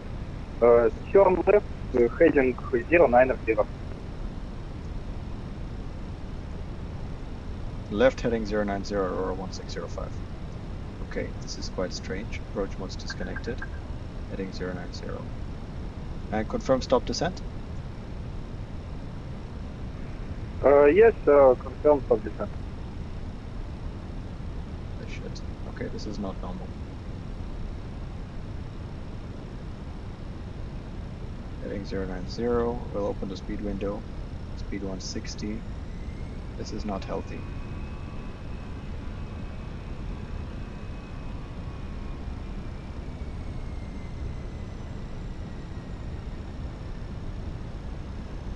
Aurora 1605 maintaining altitude 2,700, heading 090.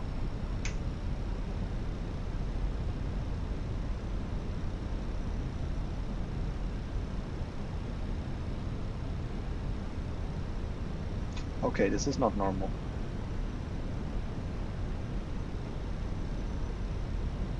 To Aurora 1605, due terrain, request climb. Terrain ahead. Pull up. Okay. Terrain ahead. Pull up. Terrain ahead. Pull up. Okay, this is ridiculous. Ahead. Pull up. Climbing, flaps. Terrain ahead. Gear up. Aurora 1605, say again please what message please. We have terrain alert climbing Aurora 1605. Terrain ahead. Pull up. Roger, Aurora 1605, turn left, heading 270. Left 270, давайте продолжим на русском R110. Terrain ahead. Pull up. Terrain ahead. Аэрофлот 1035. This is not great. Сию с орбиты выходите на припосадочную прямую. Заход удалось.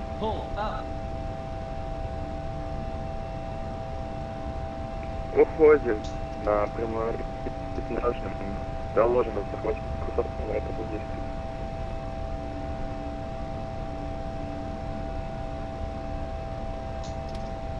So, lever is going back to climb. This is absolutely nuts. I don't know who was cleared for what. So we're now flying 340. Of course, IRL, this would be a major report. So I don't know I really don't know what to do, where to go. So the Фокус autopilot's going on. 187, доложите экипажу опознаны. Flaps 1. ВВП 16, продолжите запуск. And we're gonna maintain our altitude, whatever it is, and heading. Тебе что тогда вам We'll для take flaps up информации as вы well. сели на открытую Engine зону. anti-ice can go off. Рассчитывайте подозрение And вправо, РД хотел yeah, и работать с not very well курением. managed, Вот, unfortunately. 20%.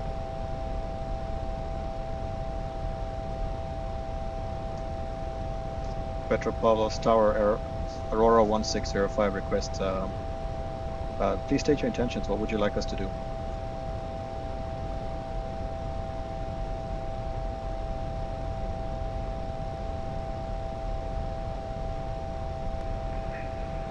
Север 142 освободил я по Дельта, как я вижу. Okay, so the missed approach altitude initially was supposed to be what? 7.7, so we're gonna go up there. I think it's the safest bet. 7.8, okay?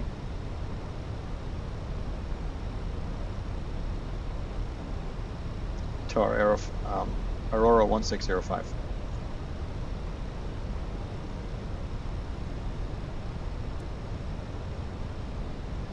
What a mess. Speed is open, speed 210.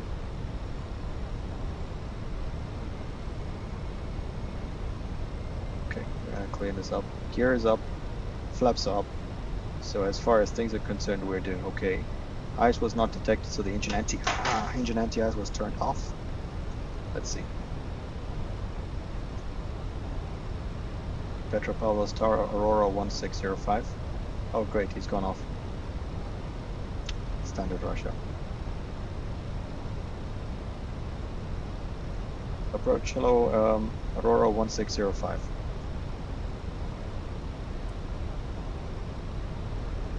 Aurora 1605, climb climb 2,200 meters, QFE 1017, present heading. Climb 2,200 meters, QFE 1017, Aurora 1605. We are applying altitude corrections for cold weather. Romeo 187, поправка Romeo 187, Petropavlovsk круг. Not nice. So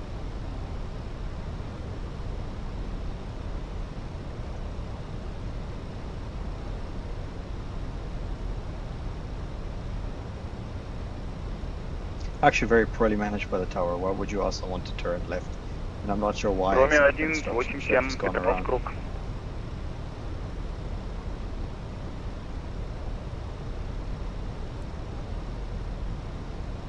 Okay, so anyway, there's the approach available for us to the left, and we'll see what we need to. So, very bad, honestly, to get that warning. It was unnecessary, but we move on and we'll make a plan.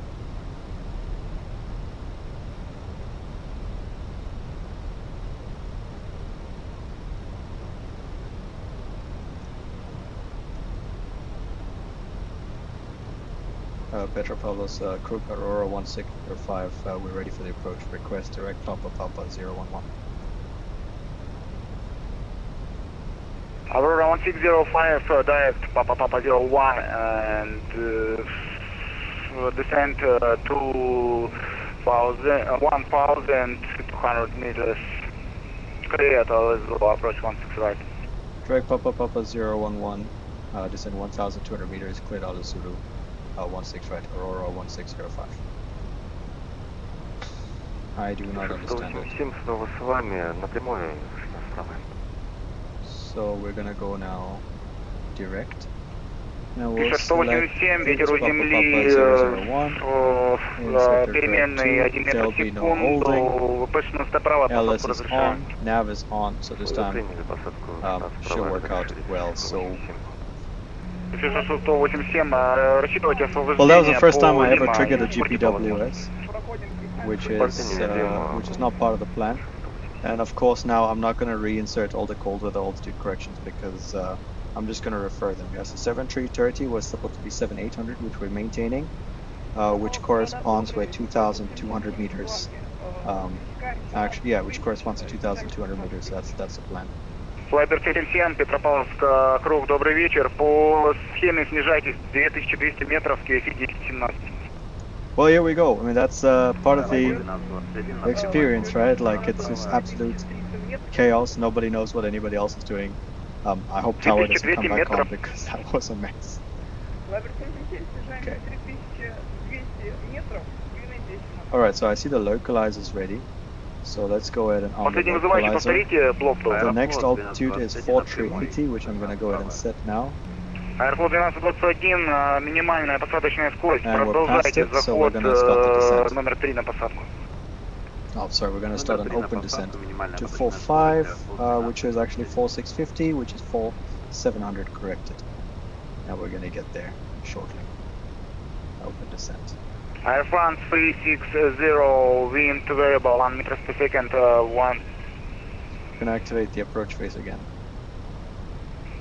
Same information as last Runway time. 16 right to land. Okay, it needs additional speed brakes once again to catch the glide slope.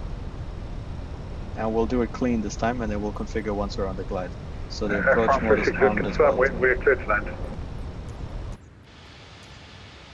That was a mess. Аэрофлот 1035, ёперный бабай. Glide slope start says I don't quite think so. Petropavlovsk круг. Let's see. Air France 360.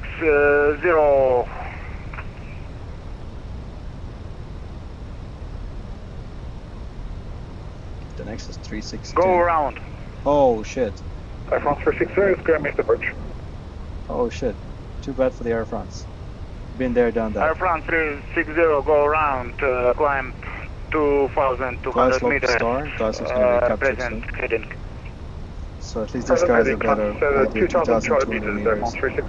So that's going to be 7330, which we've corrected to 78. Glide slope's captured. Let's go ahead and set 78. So the good thing about having an altar that far away is we can just spend as much time as we need going around. But turning left is not an option. Because we were here heading 090, close to mountains, which is not great. So someone's gone around because of the airfield ahead of us, I think. And now he's being asked to прошу прощения. We're still clean. Let's go ahead and set the first notch of flaps at flaps 1. Аэрофлот 1221, ветер у земли, перемена 1 метр в секунду, по 16 правая, посадку разрешаю. Брейк, Flightbird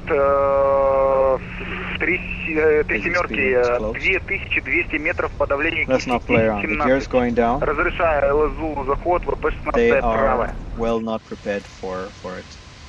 So here we go. Gear's going down.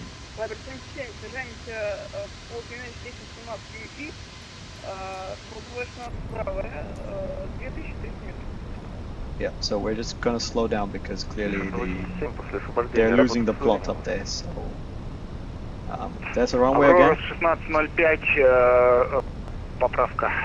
Aurora 1605, continue approach, Ivana number 2. Number 2, Aurora 1605, continue approach. Alright. Aurora 1605, AT6. Air France 360, right, heading to right 340. Right 340, Air France 360, confirm 340. Speed brakes are now armed.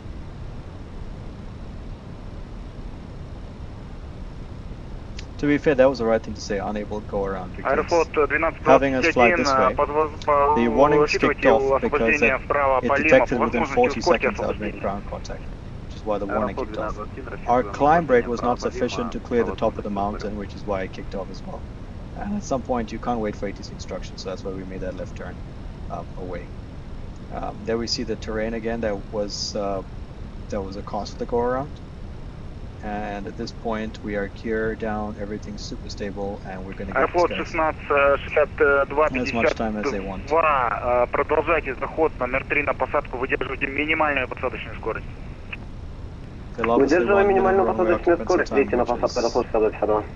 Which is expected, but everyone seems to be going around, or at this point we just need to slow the airplane down and we'll let air traffic control do what they need to do with the guys ahead. but that's probably it. 'cause Флайбер we need to exit 777, on Lima, разрешаю so ЛСУ let's see. заход ВП-16 правая, захват курсового доложите, выдерживайте минимальную посадочную скорость. 2.5 hours, so the flight's taking 1 hour longer than planned. Флайбер 777, выдерживаем минимальную посадочную скорость, захват... That's the final approach point. We're crossing. No more headings now, ever. We're just gonna go Mr. Air Approach. France 3X0, climb to flight level 100. Climb flight level 100, Air France 360. Is it okay now? And that's I don't know, the sunrise or sunset. Oh, it's preparing for flaps full landing. Sorry, it's config 3, so let's go ahead landing flaps on. Config 3, so we are ready. захват курсового. Okay. Landing lights can go on, because this looks like it's going to be a last minute clearance. Последний вызывающий, повторите.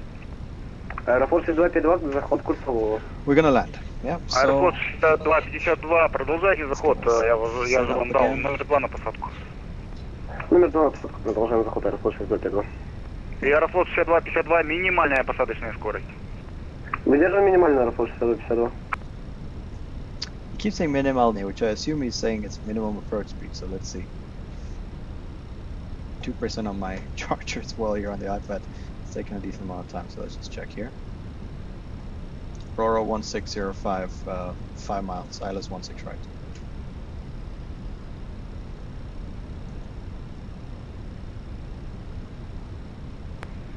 Aurora 1605, wind variable 1 meters per second, runway 26 right, clear to land. Runway 16 right, clear to land, Aurora 1605. Right, variable, I don't care. Aurora 1605, expect to vacate runway 2 right via Lima and please expedite vacate. Roger, we'll expedite vacating on Lima, Aurora 1605. Okay, that was part of the plan. Последний вызывающий блок. Autopilot's disconnected. And it's going to be a landing. So you see it says here 600 foot per minute. That's because the glide path is at 2.7 degrees as we had discussed about an hour ago. So Аэрофлот 1221, продолжайте. Лима, Майк Чарли, перрон на выбор экипажа, стоянка. Лима, Майк Чарли, перрон, стоянка, выбор экипажа, Аэрофлот 1221, спасибо. Флайбер 777 очень высоко, идем, не успеваем вообще. okay, because the runway was declared damp, we'll turn on the engine anti-ice. Флайбер 777 принял. Набирайте 2000, набирайте эшелон 110 с текущей позиции вправо, курс 70, 070. Land. Влево. 7 текущей позиции, курс 70, набираем 11 тысяч футов. 16 right, so clear the runway on the right. We have to remember, because I believe on FSX Флайбер 777, поправка вправо, курс 270. The last time was 2019, 2020. Okay, here we go. Finally. Minimum. Needs a bit of practice here, the air traffic controls. Anyway, thresholds, landing. 50, 40, 30, 20, redial. Back in the air. Drive.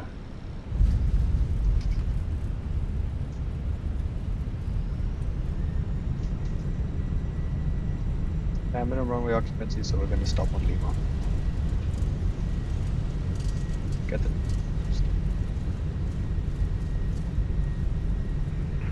Аэрофлот 6052, рассчитывайте позднее разрешение на посадку. Аэрофлот 6052, уходите на второй круг по схеме. We'll stop the timer for shutdown. The next ride is Lima. So I think maybe we braked a little bit quicker than we needed to. At the moment I'm not braking, we're just going to let the airplane roll and expedite our taxis. It's been 13 seconds since we put the brakes. I think we're using the runway now for just about a minute. It's going to be slippery, so brakes now. And we will exit here.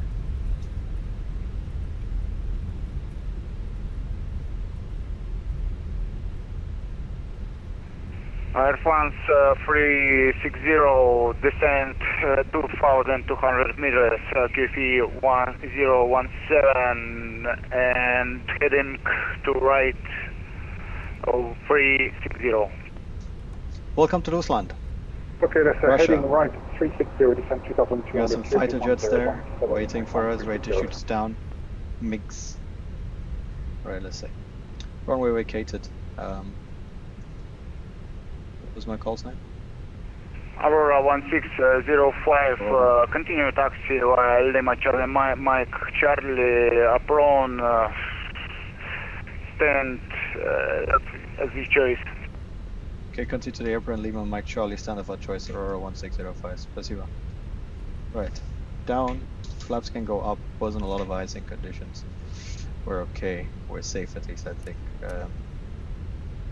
Alright guys, so we have finally made it to the airport that we wanted to arrive at. Used a little bit, quite a lot more fuel. In fact, we used close to 900 kilos extra fuel than we expected.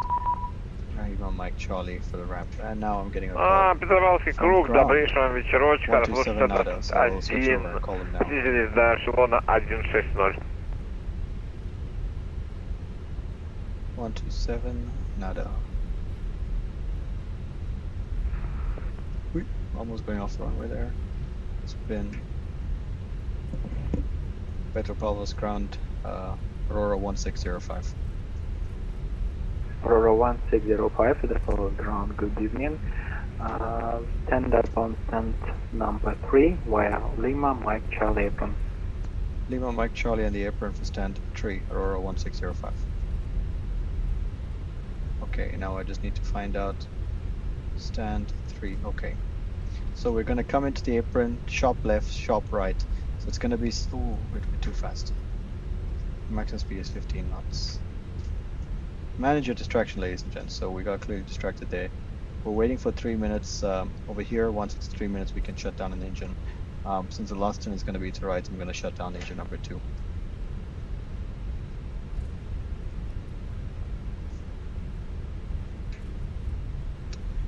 Here we are in frigid, the land of volcanoes, fire and ice in Kamchatka. That's the volcano over which we were holding. It's been an hour of entertainment and my first ever EGPWS. I look forward to watching the replay of this video just to see what my face looked like on my EGPWS call. It was slightly confusing, like okay, now what? IRL we just do the maneuver, but you had a second there thinking about what if there's somebody above us and VATSIM, you know. But anyway, should have just done the right thing. Here we are, turning on to mic. It's clear. The way that the air traffic control has been going on here, I wouldn't be surprised if I saw someone coming down this way as I'm going through. It's been 3 minutes, or close to 4. The number 2 engine is now shut down. I'll turn off the anti-ice for that engine. Сообщение о том, что что-то на подходе случилось, не могли бы продублировать? Аэрофлот 1221, на подходе что-то случилось у меня или у другого борта? Didn't turn this off. Да, в эфире прозвучала информация о том, что какое-то недопонимание случилось. Не вы передавали информацию? EGPWS or weather anymore. Аэрофлот 1221, нет, у нас недопонимания вроде не было. Принял, извините. Тогда вам всего доброго, прилетайте еще. Всего доброго, до свидания. Хорошего дня. So it's been 2 hours and 43 minutes since we took off in the village, and here we are now taxiing through the forest on our way to the big city. Oh, there's a bump. Oh no. Okay, that was unplanned. It doesn't actually exist IRL. I mean, I hope not at least, but I wouldn't be surprised with the state of Russian airports. Some Russian airports. This looks like it might be a slight uphill, which is why our aircraft is sort of losing speed. Let me bump her up a little bit. Let's give her a 30% N1. That should be enough to get her rolling a little bit quicker.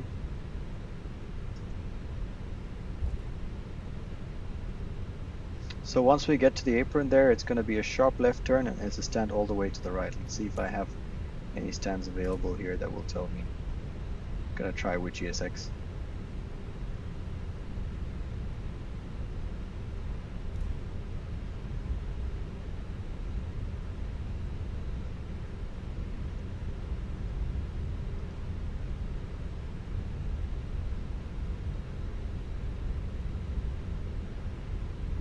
So we're outside the forest now, and there's the airport terminal. It's just quite empty, given the fact that there were so many planes in the air at some point.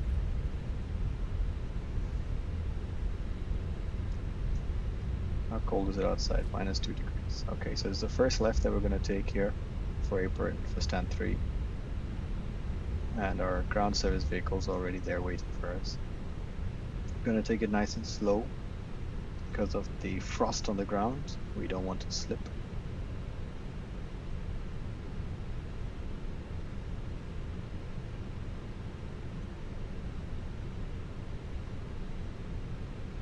Very nice. Can get the APU started so we have some electricity when we're on the ground. APU has to switch 1, 2, 3, 4, 5. There we go.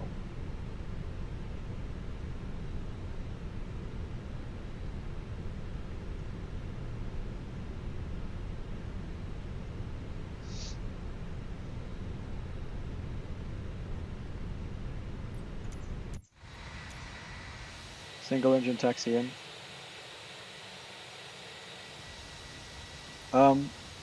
Those of you who fly Airbus, please let me know, is there a choice on which engine you can shut down?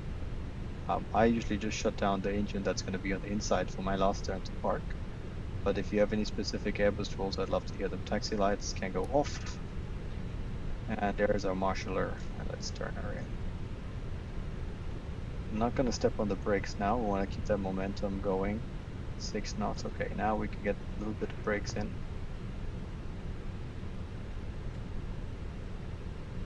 3 knots is good. Wants me 70, 50 centimeters, 40, 30, 20 centimeters to the right. Okay, that's the sound of the APU ready to go. We have 8 meters to go. 5.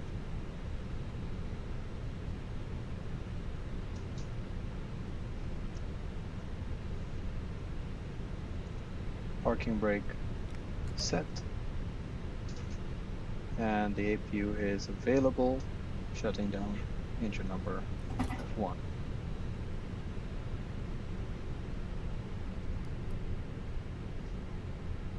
Two hours and 47 minutes from departure to finally landing. Including some holes which didn't necessarily need to happen, but with better event management, I suppose. But that's part of it. That's part of the fun for VATSIM. I actually didn't mind the holding. It was quite interesting. What I did mind was the vectors at the end on by tower, especially. That was a little bit unnecessary. So commence deboarding. Yes, let's commence deboarding. Phoenix can open the door. Oops, no, not this. My bad. Cargo doors can open, and let's go ahead.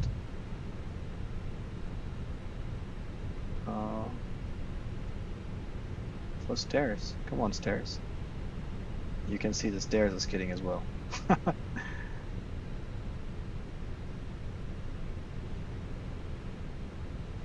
APU bleeds are off. Okay, APU bleed is on because it's going to be nice and chilly for everybody involved. That's connected. We can open the doors. Both left doors are open, and let's take a look. There we go, ladies and gents. Aurora flight 1605 from the village to the forest has arrived. And it's been an interesting flight, an interesting learning curve. I hope all of you have enjoyed the flight. I hope you've enjoyed the stream as it was. And I would like to catch you all the next time we get started. So please do follow on Twitch or YouTube, whatever channel you're watching on. And we'll catch you for the next one. There's no real schedule. It's when I come on. So if you do enjoy it extra, please leave a notification. I guess you can leave a notification bell or something when I go. I don't know if you can on Twitch. But yeah, it would be lovely to see all of y'all again.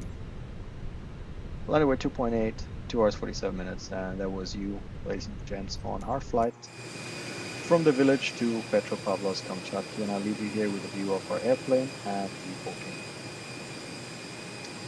I wish you all a pleasant evening and have a wonderful, is it a weekend? Yeah, have a wonderful rest of the weekend and a great week ahead as well. Thank you. Bye.